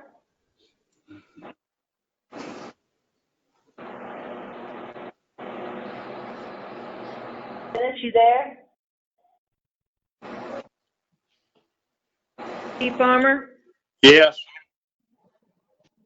Rob Fisher, Yes. Andy Harris, Yes. Ron Cody, Yes. Chris Mayer, Yes. Jeff Malloy, Yes. Mark Redlet, Yes. Senior Sagapi, Yes. Corey Slaughter, Yes. Don Sullivan, Yes. Andrew Wiley. Yes. Okay, back to Dennis Elmer.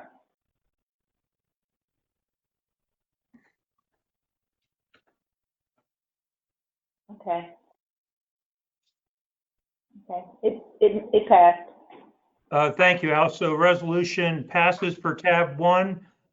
Tab 2, William, DNS Imports LLC, and we have a resolution to read in this case. DNS Imports and Diego Canzobre.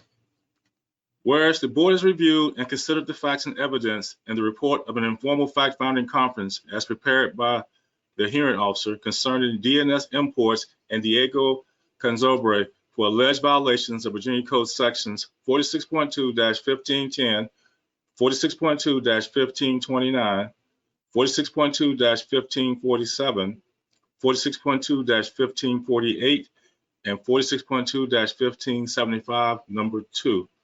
And whereas based on due consideration, the board believes that the following actions should be taken against DNS Imports and Diego Canzobre. 1, DNS Imports dealership shall be inspected by a Motor Vehicle Dealer Board field representative by March 11th, 2021, and that inspection shall be satisfactory. 2, if a satisfactory inspection is not achieved, all certificates and licenses issued to Diego Canzobre and the DNS Import dealership shall be revoked by the dealer board. Now, therefore, be it resolved that the board mandates that the DNS Imports dealership shall satisfactorily pass an inspection conducted by a Motor Vehicle Dealer Board field representative on or before March 11, 2021. Therefore, be it further resolved by the board that failure to comply with the board's mandates by the required date will result in the revocation of all licenses and certificates issued by the board. Okay, thank you, William. And that, in fact, is a resolution. Can I get a second to that motion? I'll second. Rob Fisher seconds it. Mr. Gonzabre, I think you're on the line. I would like to give you an opportunity to speak since you missed the committee meeting. Would you like to make a few comments? No, not at the moment. I think we're fine. Okay, and we'll go ahead and take a vote on this motion then, unless, is there any other discussion by the board? Ron, I've got some discussion.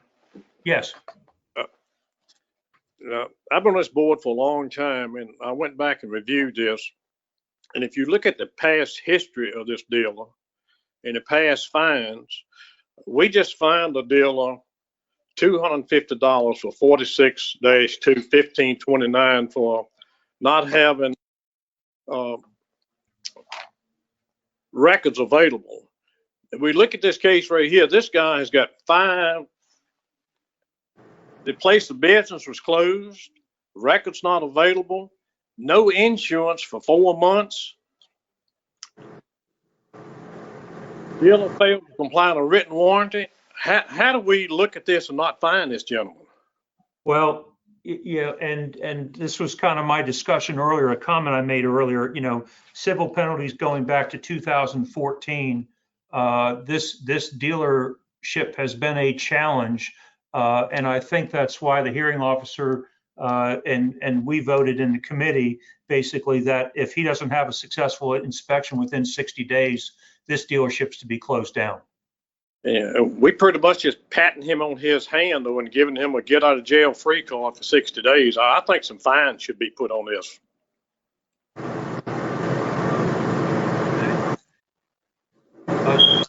Other discussion?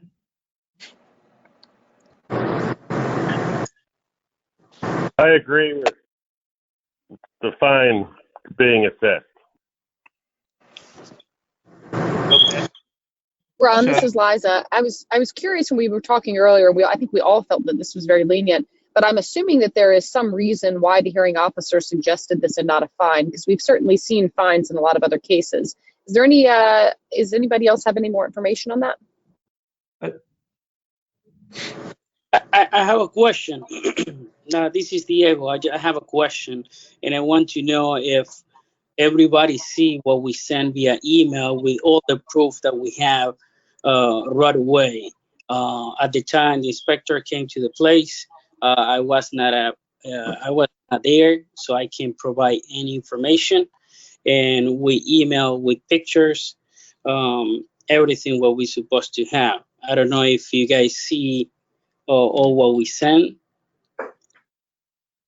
Yeah, Diego, I'm familiar with the file. I think that the comments are just along the lines of your past history is not very good with the dealer board, with several violations in the past, and then this comes up and you don't even have a location out of which to do business, and then you change locations and then no one's there, and so forth and so on. And the term was used earlier that this is a lenient finding by the hearing officer to give you 60 days to get everything in shape. But, at the end of 60 days, we're saying if we come in there, this business is closed if you don't pass successfully. So the discussion going on is, we normally would assess a civil penalty in addition to that.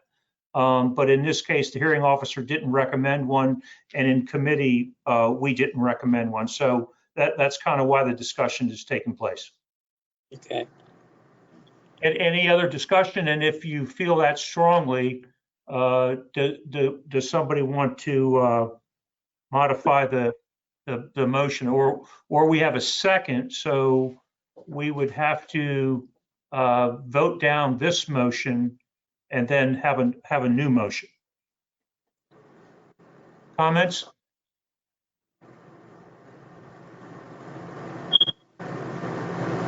I don't feel it's necessary. If in 60 days he doesn't have his act together, it's over, and I think that's done.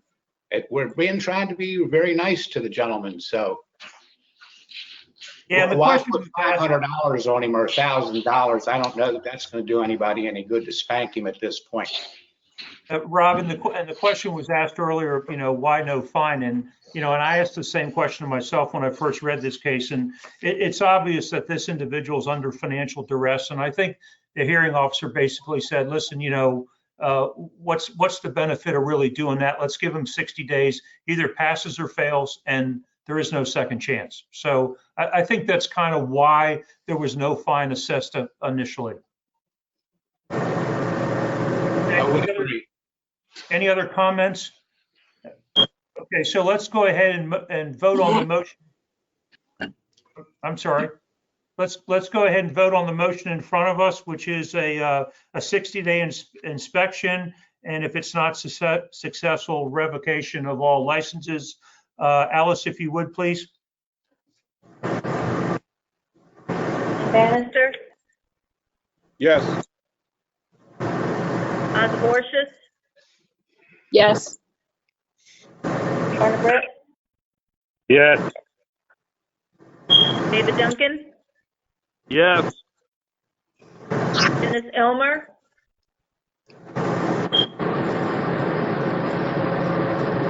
Farmer, Yes. Rob Fisher, Yes. Randy Harris, Yes. Ron Cody, Yes.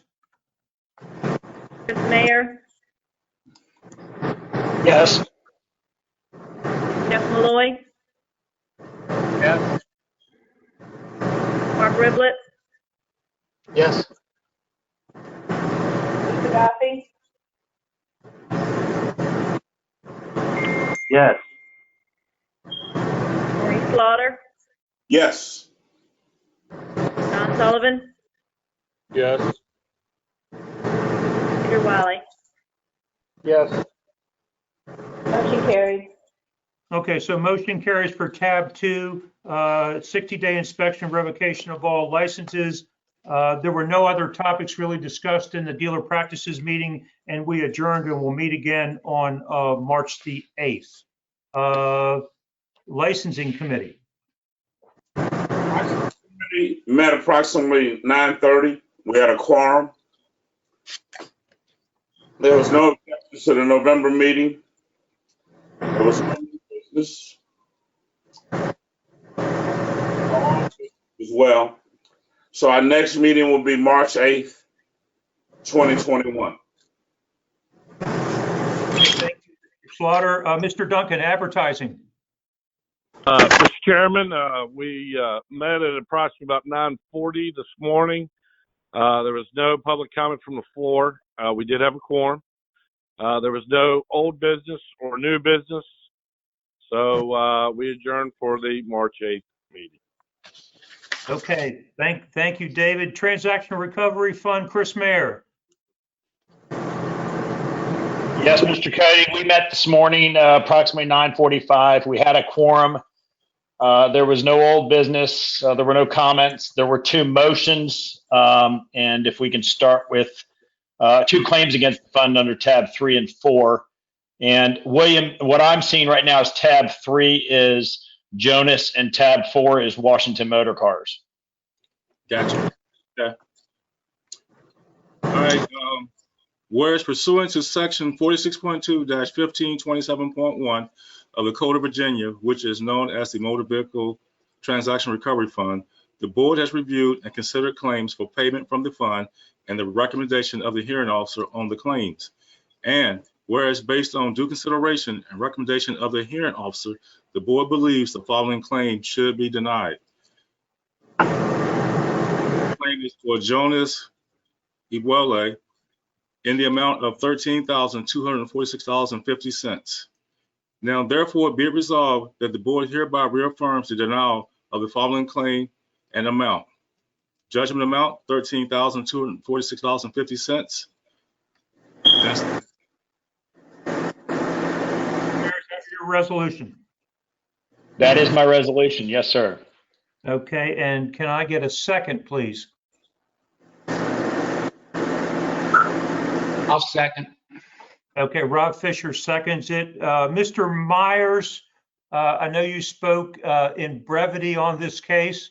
Would you like to make any other comments?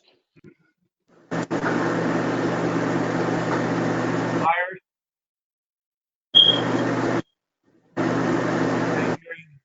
Hearing none, I'll leave this open for any discussion.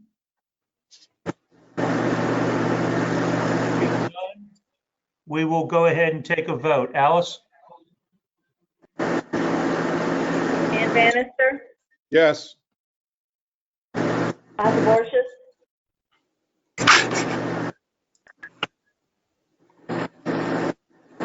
Asa Borges, Gardner Britt, Yes.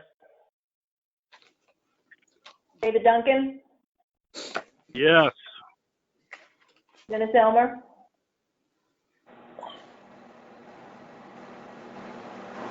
Steve Farmer, Yes. Rob Fisher, Yes. Randy Harris, Yes. Ron Cody, Yes. Chris Mayer, Yes. Jeff Malloy, Yes. Mark Riblett, Yes. Senior Sagasi, Yes. Murray Slaughter, Yes. Ron Sullivan, Yes. Andrew Wiley. Yes. Motion carries. Okay, resolution carries. Chris, tab 4.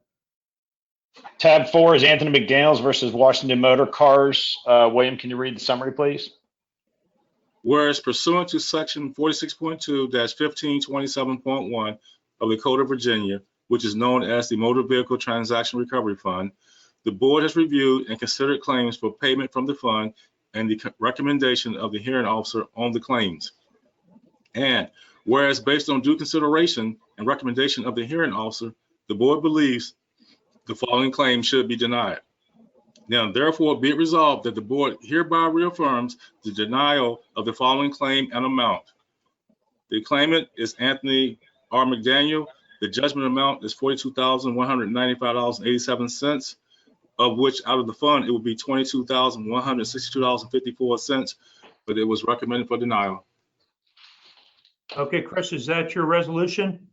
That is our resolution, sir. Yes. Okay, if I could please get a second to that? I'll second that. Okay. Is Mr. Smith still on the line, and did he want to speak at all? Colin Smith? Okay, hearing no one. Any discussion from the board? Hearing no discussion from the board. Alice, if we could take a vote, please. Dan Bannister, Yes. Liza Borges, Gardner Britt, Yes. yes or no? David Duncan, Yes. Dennis Elmer,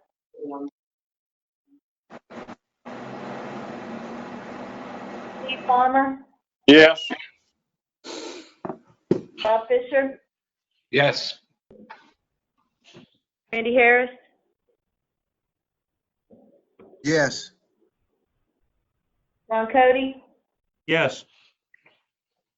Chris Mayer, Yes. Jeff Malloy, Yes. Mark Riblett, Yes. Senior Sagasi,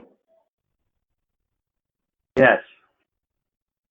Murray Slaughter, Yes. Ron Sullivan, Yes. Andrew Wiley. Yes. Motion carries. Okay, motion carries. That, I think, is it, Chris? That's it. That concludes our report from the Transaction Recovery Fund. Our next meeting will be on March the 8th at 9 a.m. Okay, thank you very much. That will take us to old business. William, on my agenda, the first topic under old business is civil penalties for unlicensed salesperson. That's correct. Okay, and I guess I will start by talking to this. We did meet. We met actually in the end of December 18th.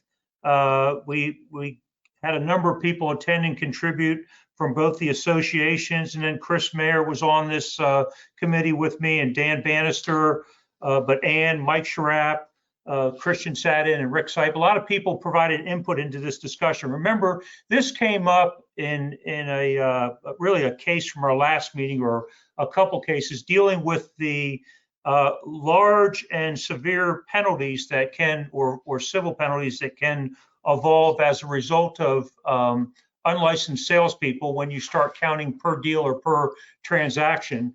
And the commissioner asked us to look into this this issue, and we discussed this on December the 18th for quite a while. You know, we went in basically saying, look, we want to be fair about whatever we want to do. We want to make sure that we implement our rules fairly across all dealerships. We got into a discussion about making sure that the dealer board continues to utilize their authority when cases come up to assess initially whether or not this is an administrative error or whether this is a willful disregard of the code, and to encourage staff to go ahead in those cases where it's an administrative error to make sure the penalties are in line with the error, not as severe as some of these calculations can be. And then the staff has the authority to do that. They do that today. We want to continue to encourage that. But we got into the discussion is, should a cap exist? Should a cap exist where in the case of a penalty occurring, a civil penalty, and it being on a per transaction basis, does the board feel that a cap is in line in a case like salesperson licensing? And I will open the floor up for discussion. I will tell you, to kind of get this discussion going, in our little group, we did feel that a cap would probably pertain. We capped it at $25,000. Discussion. Dan, if I missed anything that you wanted to add, or Chris, but I'd like to open this up for the board discussion. I would think a cap's a good idea, and I think $25,000 is really strong. How many times do you have to go to somebody and say, hey, you got a problem here? Is 10,000? I don't know. I know we've gotten way offline with the per sales and so on, and I really agree with the cap. I think 25,000 get anybody's attention. So, but a cap is definitely a good idea. I would go lower, but that's just me. And to discuss, Ron, to discuss what we went over in that meeting, we felt that for some of the larger dealers, maybe something under $25,000 would be just a check to go and move on and start selling more cars. $25,000 was enough to get somebody's attention and make sure they do it right. Where some of these fines that we've seen come down the pike at $50,000 and $60,000 seem to be quite excessive. But I'm open for discussion from the board, and would appreciate any input. Ron, this is Jeff. I think where you see the huge fines are when you have somebody that's in the finance department that has settled hundreds and hundreds of deals, and they find out later on, after a year or so, that the person didn't have a sales license or wasn't transferred properly. So as long as the dealership is not doing that on purpose and it's an administrative oversight, I think a $25,000 fine is actually too high for that instance, because I think a finance department can rack up a $25,000 fine pretty quickly. So I would recommend a smaller fine in that instance for capping. And then on a regular salesperson, I think the cap at $25,000 is fine, because I think you would find out that a salesperson is not, doesn't have a sales license much more readily than somebody in your finance department. Yeah, and Jeff, just a comment, and you kind of used the term, we felt the same when it comes to just administrative errors. And again, dealer board has the authority, the staff, William and his staff have the authority to do a flat fine as opposed to a per deal fine when it's in fact an administrative error. And that's why, and Mike Schrapp actually gave me this term, willful disregard, I think, and little plagiarism here is, it just depends on the severity. As we run across these all the time, the difference between administrative errors and just not caring and just disregarding the law and the warnings that we've given in association with that. So the reason the 25,000 came up is that we just thought it needed to be severe enough that where there was willful disregard, and that in fact was the case, that the penalty needed to be stiff enough. Remember, in an F&I finance type situation, as was argued in one of the prior cases, where you have a salesperson and an F&I person involved in that transaction, that we tread a little bit lighter in that kind of a situation where it's just, maybe an administrative error. The F&I guy didn't get his license renewed. It didn't come up as an issue. They went to go renew it, and then it became an issue because his license had elapsed. I mean, those kinds of things, we want to continue to exercise flexibility in there with the dealer board. But again, we just felt as a group that $5,000 and $10,000 fines didn't turn on the light bright enough for those people that really had disregard for what we were doing. Okay, fair enough on the willful disregard. I agree with you there. Ron, I had something to. I'm sorry, I just had something quick to add. I've noticed over the years that the large fines typically come from a new car store. And, I bought new cars at new car stores for the past 20 plus years.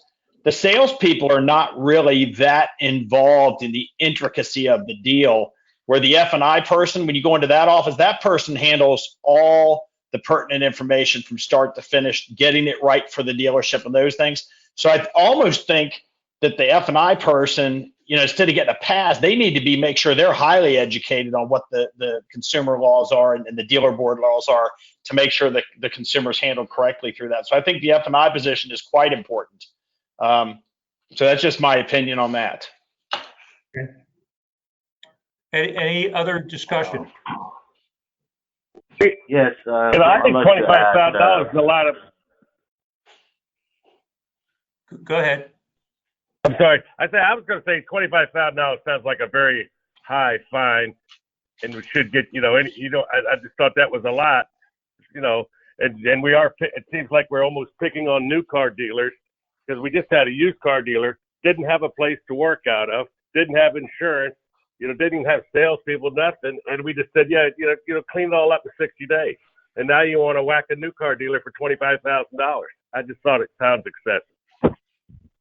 We are trying to be fair to everybody, new or used, but I understand your point. And remember, even if I may add, hello. Yes. Go ahead. No, go ahead. I'd like to hear your comment. All right. So I agree with this other folks, the gentleman on the board, because it seems to be this penalties usually hits the franchise dealers a lot more than it does on the independent dealers. In the new car franchise dealers are the ones that we usually see that they are most in compliance with the laws, and they don't get hit with violations as much as the other. I'm not trying to be biased or anything, but between new cars and used car franchise, but new car dealerships carry hundreds and hundreds of employees, and try to put an eye on one person. In this cases that just keeps coming out, like the F&I person, and they get hit with the $20,000 fines or $50,000 fines. I think there's got to be some kind of adjustment there. I think the $25,000 cap is way too high, and I wish we could discuss this more and try to find a fair way that applies, and not take one person and look at the deals for a year and hit them, thousands and tens of thousands of dollars for missing one sales license. So that's I agree with the other gentleman. I think we should discuss it a little bit more in details and how this could be, we can put this to peace. Mr. Cody, can I offer some information just for clarification and for the board just to consider? Yes. Okay. I just want to make it clear to everybody that what comes before the board is part of the process that the, dealer has the option of moving. There are many independent dealers that you guys may not be aware of that are cited and captured or identified for not having licensed salespeople. It just happens to be in most of those instances, they choose to pay the civil penalty as assessed at the time that we give them within the time frame. The franchise dealers, it seems, are the ones who take on the attitude, or better yet, who exercise their right to go through the hearing process. And those cases come before the board. But we have many independent dealers, though, who we catch with unlicensed salespeople who, in fact, do go ahead and pay the civil penalty that was assessed. And we use the same criteria for everybody. So this is not an issue of us looking for franchise dealers only and picking on them. It's across the board. We do the same thing for everybody. But the independent people, so far, for the most part, have opted to go ahead and pay the civil penalty and move on versus coming before the board. I just wanted that out there just for clarification in case there's any doubts or any question as to why this seems to be for franchise dealers only. And every case we had today was a used independent dealer. Yeah, but that's, I mean, I understand that, but there's, as far as the board's concerned, we view the landscape the same. I mean, it's whether you're an independent or franchise dealer, sure, when there's fines per dealer tag or per delivery or per customer, a high volume franchise dealer, the numbers can add up very quickly, and that's why we wanted to cap. And remember, we're not giving away the appeal process. It's always there to get in front of the board and state your case. And, you know, we have been, I hope you all feel fair in assessing whether or not somebody truly had an oversight, administrative thing, or some other error that causes us to reduce that fine quite substantially. So remember, this is just a cap that's in place in any circumstance. Whether or not this is what's going to be assessed is, as you well know, is really the result of a process everyone goes through. Also, every time I see fines adjusted, it's always an independent dealer. They say, oh, he's a nice guy. He's got a sick family member. He's struggling. He's really trying real hard. He hadn't quite got it together. But I've never heard anybody say that about a new car dealer. They always just say, he's got a big fancy building. Look at that inventory he's got down there. He doesn't even pay attention. We need to hit him hard. Yeah, I hear you. And I know most of us feel that way about you, Gardner, but truly, that's not the intent. I mean, we hopefully the fines will, and there was a case today where we could all argue that the fine should have been stiffer, but in some cases where the outcome was either going to be the guy stays in business or he doesn't stay in business, there's not a darker line you can draw. There's no intent to make it harder on a franchise dealer. And honestly, the reason we have this process in place of appeals and going in front of the board is so if you feel like the fine isn't justified, then you can argue your case. And I would hope you guys feel we're fair about that. This is we're just trying to put a number in place where some of these fines don't go up to $50,000, $60,000, and we end up with more people appealing than what we really would like.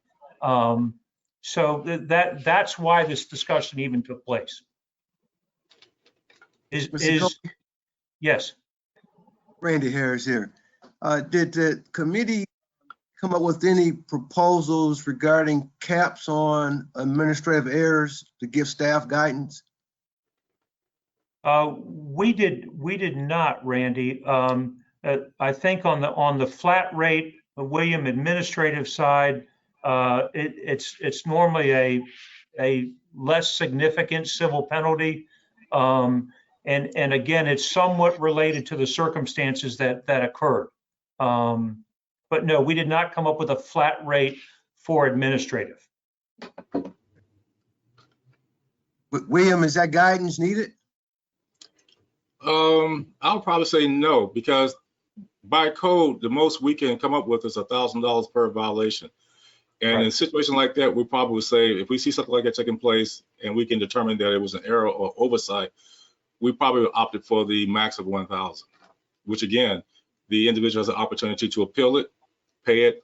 If they appeal it, it goes through the process, it comes before the board. So I don't think we need it, but. Okay. Well, let me ask this question. Yeah, A lot of discussion. Go ahead. Somebody, and if I may add, you know, when the consumer is at a dealership, they go through the salespeople and sales manager, which they need to be licensed. Then they go to another layer of finance people.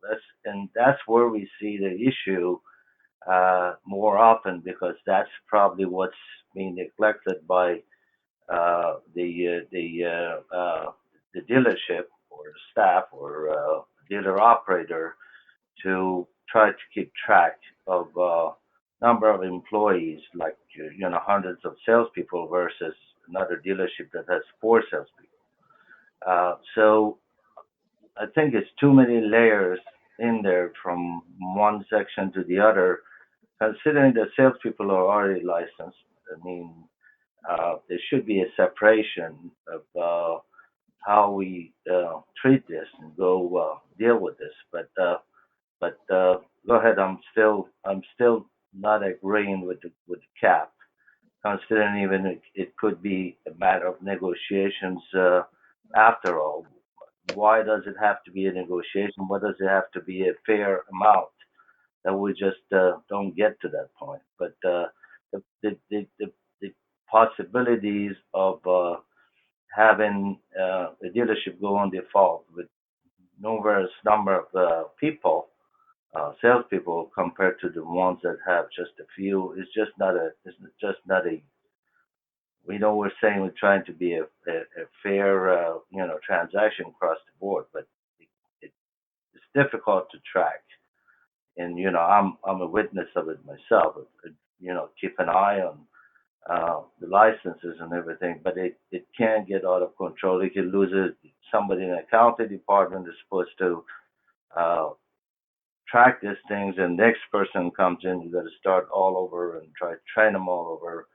So it is an issue that hopefully we can find a solution for it. and Senior, again, in those cases where it's an administrative error, like one of the cases that was brought before us, where I think the salesperson transferred within the organization, and they forgot to update the salesperson's license because they thought it had been done at the store he came from. That's more of an administrative thing. Matter of fact, the only reason they got caught is they went to renew the license and the license had lapsed.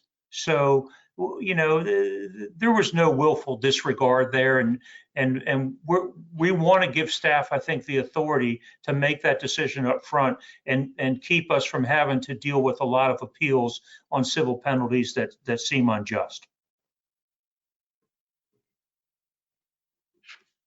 Other comments? I mean, well, I would suggest, can I make a suggestion? Yes. So I would suggest maybe initial warning upon inspection or whatever when we catch this thing, that at least we give a heads up to the dealer that, hey, you got 100 sales licenses here applied through DMV, and one of them is not in compliance, or one of them is not, have not had a license, so you need to get this fixed right away instead of just, and we see the severe, penalties basically on new car franchise dealers. I just think there was probably better resolution, better way around it.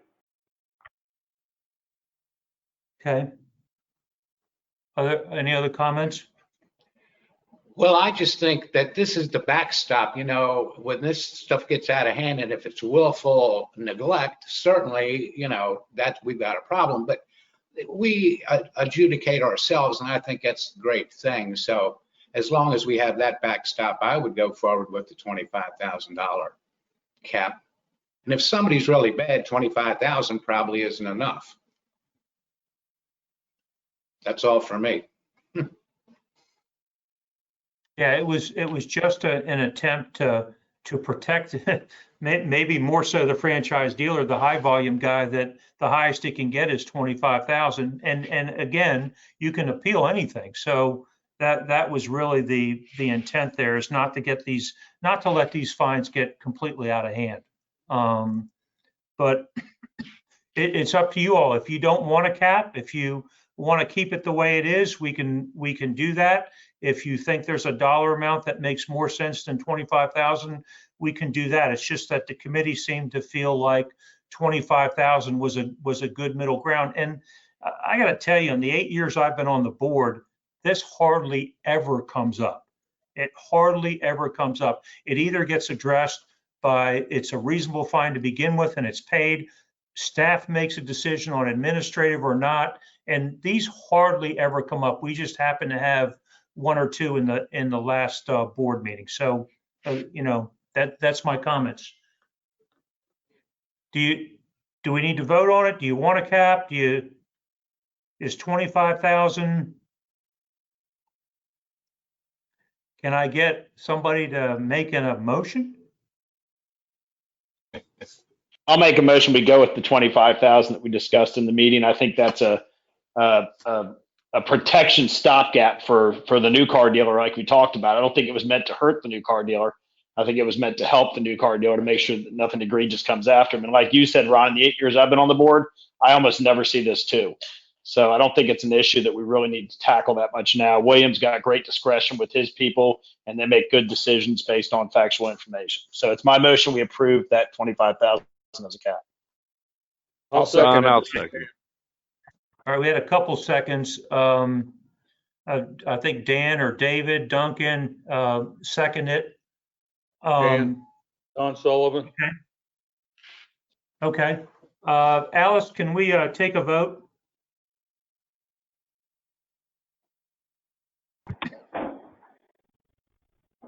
Dan Bannister, Yes. he's not here. Liza Borges, not here. Gardner Britt, Yes.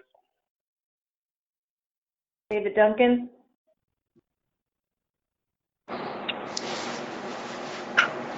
David. He's thumbs up. He's like this. All right, got it. Dennis Elmer. Steve Farmer, Yes. Rob Fisher, Yes. Andy Harris, Yes. Ron Cody, Yes. Chris Mayer, Yes. Jeff Malloy, Yes. Mark Riblett, Yes. Senior Sagasi, Yes. Maurice Slaughter, No. Don Sullivan, Yes. Andrew Wiley, Yes. motion carried. Okay, thank you. Motion carries. I appreciate the discussion. And by the way, just a comment before we move on, and this is kind of in my case as well, where you have business development centers and people helping to sell cars via incoming phone calls and emails, remember that person must be licensed. So anybody who's discussing terms of a car sale or features of a product must be licensed. There have been some cases where BDC, business development center people and large franchise dealers, specifically Ford dealers with the Harley Davidson franchise. No, I'm only kidding, Gardner. Just make sure your BDC people are licensed salespeople. William, next in old business was the 2-day dealer operator course. I think this is a topic that the commissioner asked that we report on. Yes, that is correct. And I think for that reason, I would like to table that to the next meeting. Yeah, we want to table that till next meeting. I guess there's nothing to vote on here. Is there, Christian, do we have to vote on this to table it? No. Okay. No, I don't think so. I mean, I think it's just an issue that Rick raised with some questions for. Yes. And, yeah. And so. Okay. So we'll go ahead and table that one. The next thing in old business on the agenda was the salesperson licensing update. William, you and I have been in contact on salesperson licensing around the state. I'm not aware of any issues. I think between your staff monitoring testing, as well as what we've done up in Northern Virginia, unless I'm just missing something, are there any complaints we're hearing from around the state? No complaints that I'm aware of. The biggest issue that exists is still the no-shows. We're working very closely with the associations and the dealerships to try to cut that number down, but for the most part, it's going very well. Remember, team, that DMV has given us these slots for licensing our salespeople, and they're set aside and they're not available to consumers. And if we're registering for these slots and not using them, we're going to lose that privilege at some future date. So please make sure that if you've got any salespeople that are supposed to be attending, that they do attend these salesperson licensing courses. Any other old business? Ron, I have a question. Yes. Yeah, I have a question that back on your on our BDC staff salespeople licensing. Is there could you explain a little more on that? Is that in the dealer book, or is that something is discussed recently? Any reference on this? No, it is if they're discussing features, pricing, terms, any of the issues related to the sale of a motor vehicle, they have to be licensed. Okay, and that's in the dealer book? I don't know that it says BDC personnel, but yes, it does say in the dealer book who needs to be licensed. Mr. Where Scott, do I need to learn more about this? Is there a Mr. Scott, reference, we will William? give you a copy of the policy. We'll get it to you. Okay, thank you. Any other old business from the floor? Okay, how about any new business? How about the test drive bill that they're talking about? Okay, is that That'd be. is there something off? Go ahead. I think we should make the stance that we're against it as it's written. So what Gardner's referring to, and is there anybody on from the associations? I'm here, and Bardella, I'm here. Okay. Andrew's here. Go ahead, Andrew. Yeah, I'm here too. And would you like to speak to this bill? Yes, there's a piece of legislation that we've spoken to the patron about that's being put in for the city of Manassas Park that would prohibit test drives on residential streets where there is an alternate route available. And they're facing a situation in Manassas Park that apparently there's a dealership and there are some speeding and reckless driving going on that, quite frankly, the city hasn't done a whole lot to even give out tickets for this behavior, but they feel like the solution would be just to say that you can't do a test drive on a residential street. The problem with that is that the only way to enforce it is just to pull over everybody driving on a D-tag. I don't know how you do that when there are plenty of reasons why someone is allowed to drive on a D-tag and go down a residential street to their own home. And so that's, we're working to try to find some language that would minimize the impact, because we do understand, the locality's concern.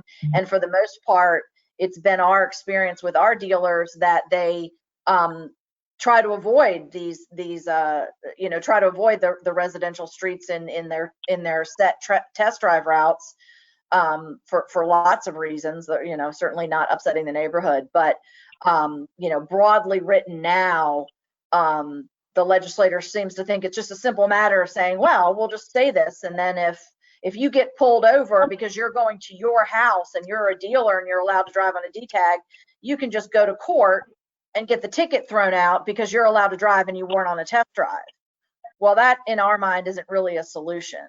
Again, it was something that was brought to our attention by the legislator's office, and we're working on it, but wanted to be sure the dealer board knew about it and took whatever position they wanted to take to make it clear that this has a much broader impact on the industry than I think the legislator or the city's offices think it does. Also, I'm sorry, this is Mike Schrapp. Even without those expansive enforcement efforts, it would prohibit a test drive by a customer to take an SUV home just to find out if the vehicle fits in their garage. So there are lots of reasons for test drives that are not even considered by this bill. It's just a flat no test driving on a dealer tag in a designated residential neighborhood. So there are reasons, there are legitimate reasons for opposition to this. Sure. Well, and the last year during this health pandemic thing, we've all been delivering cars. People don't even come; they do it online. We deliver to their house. We go pick up their stuff. We move. We're more visible in neighborhoods than we've ever been before. Right. I mean, and not speaking for everybody on this call, but obviously as dealers, I don't know how anyone could see themselves being able to adhere to this bill when we give dealer tags for a service customer that needs to go home because their car's in service. We have family members who drive cars as part of a privilege. Salespeople. I mean, this goes on and on. There'd be no way to really enforce this. So I'm sure as a dealer body that we all understand the implications and the shortcomings of something like this. Ann, is there anything specific you're looking from the dealer board? Obviously, it'll make the minutes, and Mike, but at this point.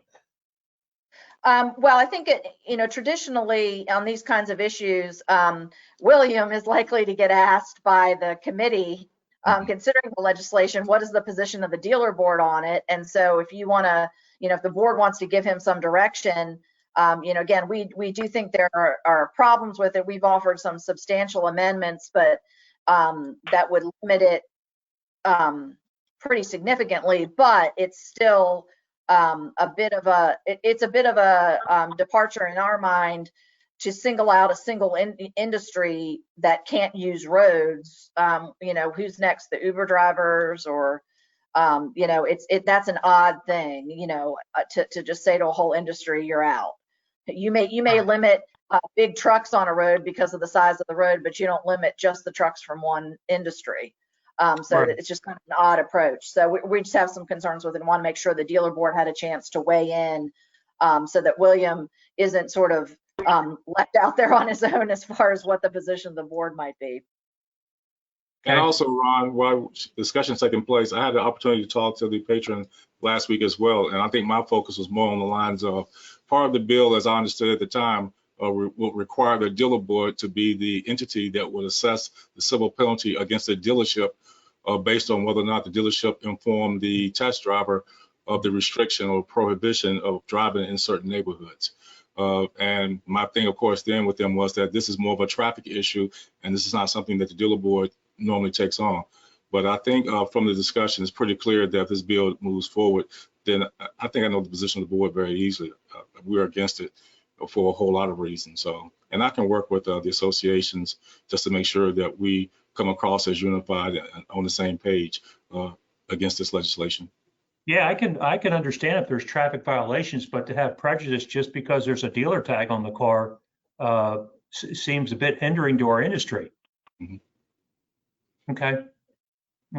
Any other discussion, Ann or Mike or anyone else? VIADA, any updates from the associations? I do have an appointment with the patron tomorrow morning for some reason, they didn't send me the invite to that meeting, so I wasn't I didn't participate on it. I got up to speed with the bill, and I do have an appointment tomorrow at 9 a.m. to speak with the patron and I believe the mayor of Manassas. So I will be able to discuss this most further. But I've been speaking with some of my constituents from Manassas City in regards to this, and I will have a lot to report on to William later on in the week. Thanks, Alvin. We appreciate it. Any other updates from associations? Anything else, Alvin or Ann or Mike or anything? Well, Okay. this is Andrew. I mean, I think I mentioned it. I'll speak for Alvin. He's done a really good job. We're moving to Richmond. The VIADA is. We just bought a building in Richmond. We sold our Virginia Beach office. We're in process of moving to Richmond, be closer to William. I'm sure he's excited about that. And so lots of fun, exciting moves in that regard for the VIADA. So That is exciting. Welcome to the new neighborhood. We appreciate it. Anything else? And if not, William, we'll go on to your report. Okay, thank you. Okay, I have several things in my report, and I think we just covered one of them. One of the things I was going to do was let Alvin introduce you guys and inform you of the move to the Richmond area. But that's been taken care of, so I will go ahead with the rest of my report. I have several things, and I hope not take a lot of time. Shouldn't take that long to go over these things. But it's more information for you guys, just so you'll be aware of what's going on and keeping you up to speed. The first thing I want to talk to you about is the dealer portal committee and the dealer portal itself. This is not on the agenda, and the reason it's not on the agenda is because this meeting actually took place Friday afternoon. So I don't want to keep you guys in the dark. I want to give you an idea of what's going on. Because we have to have public meetings when we have more than two board members or more participating requires a public meeting, which requires a public notice. So it makes it kind of hard to schedule these type of events. So what we're doing rather is we're still canvassing and talking to software developers who have a licensing software that we feel could be used for our dealer portal. Friday afternoon, we did talk to a vendor who has a licensing software that's being used by multiple state agencies right now. And they're also in the statement of work period, which means a contract is about to be awarded to another state agency, which is DPOR. And DPOR does licenses for about maybe 15 to 20 other small businesses like the cosmetology board, the barbers, things of that nature. But nonetheless, this vendor, software developer has a package that is already made, but it can be customized to meet the needs of the various of the agency or the customer that needs it. On this call Friday, Ron Cody, as the chair of the committee, participated, myself, my IT resource, John Saul, and Lana Shelley. Lana Shelley is the DMV CIO, and we brought her in. We've asked her to assist us because this is what she does on a daily basis. This is something new for the dealer board. This is the first time we've ever done anything like this, and we want to make sure that we're just not spinning our wheels. So this is a long, engaged process.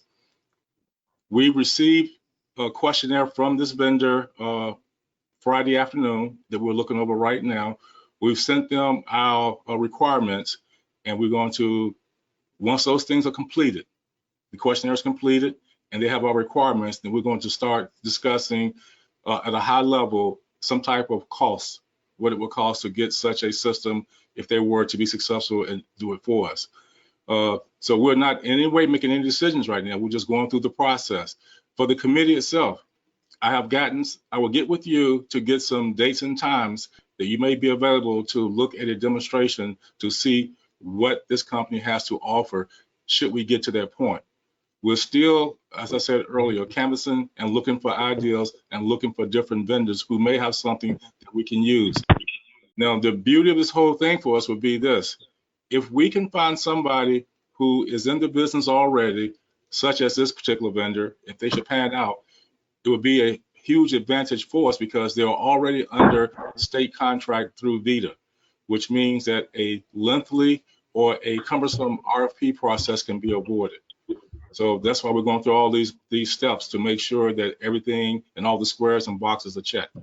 But this happened Friday afternoon, late, and this is why it's not in the minutes and why the committee was not called together. Being that Mr. Cody was available and he's only one board member, we could bring him into the meeting and be successful. As a matter of fact, he was notified about maybe 10 o'clock Friday himself about the meeting because we just gotten it arranged about that time. So I apologize to the board in that regard, but I just want to give you an update where we are with the portal and the fact that we are still looking, we're still talking to people. As we uncover things, I will keep you abreast of what we uncover and what our next steps are. Okay. So do you have any questions? No, and that demo, William, will probably the next, you think, month or so? Within the next month, I think so, yes. Okay. Okay. And that's really a culmination of the requirements you've sent them, the questionnaire that John Saul's filling out. Right. Yes, sir.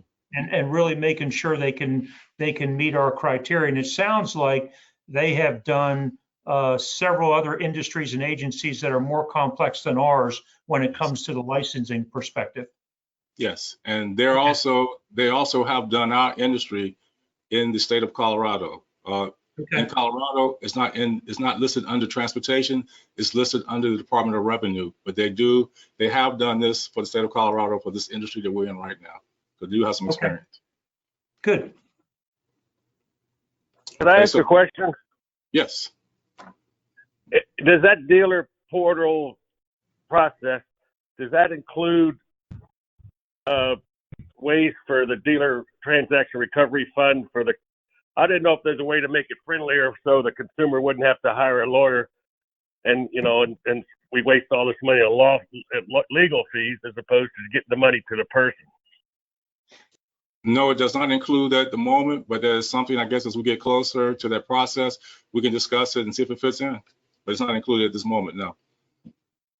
I'm not sure exactly how it would work, but I was just trying to figure it. It'd be nice if somebody got hurt, there was a little process where consumer could do it, and not have to hire a lawyer that's going to take half.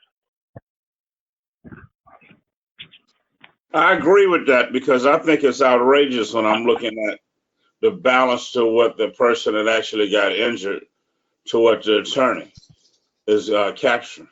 There are a few quick examples I looked at. The attorney's fees was 100% plus of what the got damaged. Right. Okay. Okay. William, anything else? Yes. Okay. We're yes. As you guys are aware, you will realize that Peggy Bailey retired back in August, effective September of 2020. And we have hired her replacement. Matter of fact, he was on board prior to her retiring. And I had not introduced her replacement to the board. But at this time, I would like at least to introduce or let you know who he is. Her replacement, his name is Richard Psych. We call him Rick Psych. And Rick has been with the agency for approximately 12 years prior to his promotion as the operations manager. Rick has a unique insight and experience in the fact that the areas that he's over right now, the things that Peggy did, he actually worked in those departments. So Rick brings to the table not only managerial experience from his previous jobs before he joined the state, but the fact that he worked in the areas that he's actually overseeing. And Rick is also a type of person who is an overachiever in all aspects. He's a perfectionist, and he's going to do a very good job in this area. So, but I want you to know that Richard Psych is on board. He is the operations manager replacing Peggy Bailey in that particular area. If you have any questions or any concerns about that, you can contact myself, Lisa, Mike Nelson, or Richard Psych or Rick Psych. Okay, but he is here on board, and he's doing a great job to date, and I expect the same going forward. I just want to make you guys aware of the fact that he is here and on board. Congratulations. Thank you. The last thing I want to bring to your attention is that during your notes that Alice sent you Friday, you may have noticed that on the Craigslist report, it was blank, which is unusual. I can only remember this happened one time before. But one of the things I want to make you aware of is that the COVID-19 situation has affected all agencies and your businesses as well in many different ways. But for the dealer board, while we have nobody who has contracted the virus so far, we have been hit in other ways. We've had one employee who went out in May of 2020 because she has dependent children who are special needs children who cannot be, I guess, taken care of by anybody outside of the authorized system that she was dealing with before COVID took place. So she is at home with her kids because she cannot get care otherwise. And so right now she's excused and she has to go through a process she's going through, but we have not seen her at work since May. Because of her kids' situation, she cannot do work from home as well because her kids both require a constant supervision, and she cannot be distracted from ensuring that they're safe and I guess in control. Another situation we had during this COVID so far is that the consumer analyst section, which is 2 to 3 people, we had one individual who suffered a stroke in July, and she has had surgery now. She's due back to the end of the month. And another individual who had surgery after right prior to our last board, who just came back within the last 2 weeks. So we have been down 4 or 5 people for the greater part of the COVID experience. We're having to augment the different work areas with the people who are here. Rick Psych, myself, Lisa Mike Nelson have also pitched in to help out where we can. But we're not able to do the things that we normally do on a regular basis because we're just trying to take care of the hot spots, but also keep the other parts of the agency moving along. The third person in that particular area also has some short-term disability situations, but she had to be out for a while. And when she came back for 4 hours a day or whatever the case was for a period of time. She's now back full time, but my whole thing to you guys simply is that there are a lot of things you may see that's not being done. There's a reason for it, and the reason is because we don't have the staffing to take care of it. And lastly, we have one individual who's a field rep for the Richmond district who resigned June 1st, and it was because of COVID.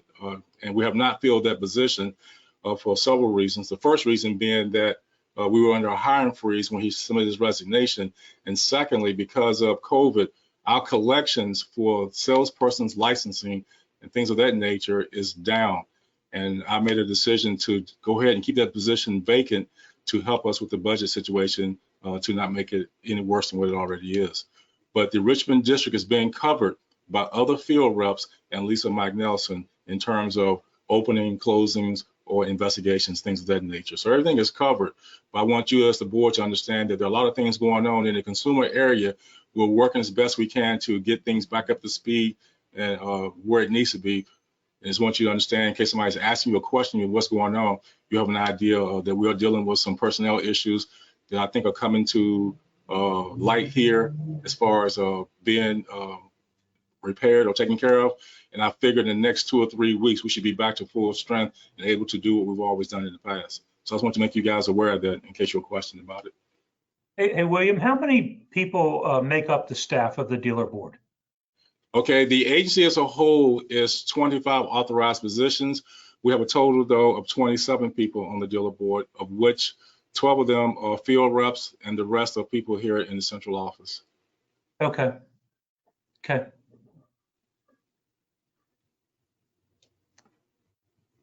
What else? Okay, and I think that concludes. Let me make sure here. William, may I have a second to address the board? Yes, please. I just want to say thank you, William. It was a long time dream of the Virginia State Association to move our offices to Richmond. It's just something that we've been planning for a very long time. And for many reasons, the main reason, of course, being a more centralized location to all our members and all the dealer groups, be closer to the motor vehicle dealer board, closer to DMV, and something that we always wanted to start doing is have a closeness with the VADA.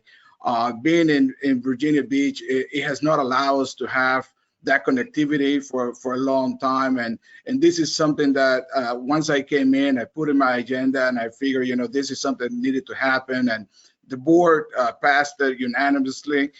We were able to acquire this location last Thursday. It is a large location. It will give us room to grow. It's a 13,000 square feet location, of which we're going to utilize half of it. It gives us about, we're going to utilize 2 separate locations inside the building. One side of the building and section 102 is going to be for our main staff. And then we're going to have section 200, which is upstairs, and it does have an elevator. And we will have 3,000 square feet dedicated to meeting space. This is something that VIADA has always looked into, trying to enforce more, trying to have more availability as far as education is concerned to our dealers. What this will do, it will, and I know that right now is not a problem with licensing because it's the time of the year that all the dealers are kind of slow. You're not really hiring people, but coming next month as we go into spring break, and that's when we start hiring more people. I know Maurice is going to start hiring people because he's got Bike Week coming up. So, you know, with all this happening now is when people start trying to get licensed. Well, we'll be able to have a facility that will sit 50 people very separately from each other, individual desks. And we're so close to the motor vehicle dealer board that William could send someone, a representative there, to assess testing there for the licenses. This will be available to the motor vehicle dealer board at any time they would like to use it at no cost whatsoever. So this facility was going to help us help VIADA, and also help the motor vehicle dealer board with its licensing. So I just want to say thank you. The main address is going to be 1525 Huguenot Road, Midlothian, Virginia 23113. The suite number is 102. We will be moving in fully operational February the 1st. Thank you. Congratulations again. It's a great move and it benefits everybody. And you read my mind, Alvin, when you were talking about licensing. So we appreciate all the support. Mr. Chairman, that concludes my report. Okay. Anything else from anyone else? Okay. We will go ahead and adjourn the meeting, and our next meeting will be on March the 8th. Thank you very much for your participation today in a 3-hour conference call. Take care. Take care, everybody. Bye. Sure. Bye, everybody.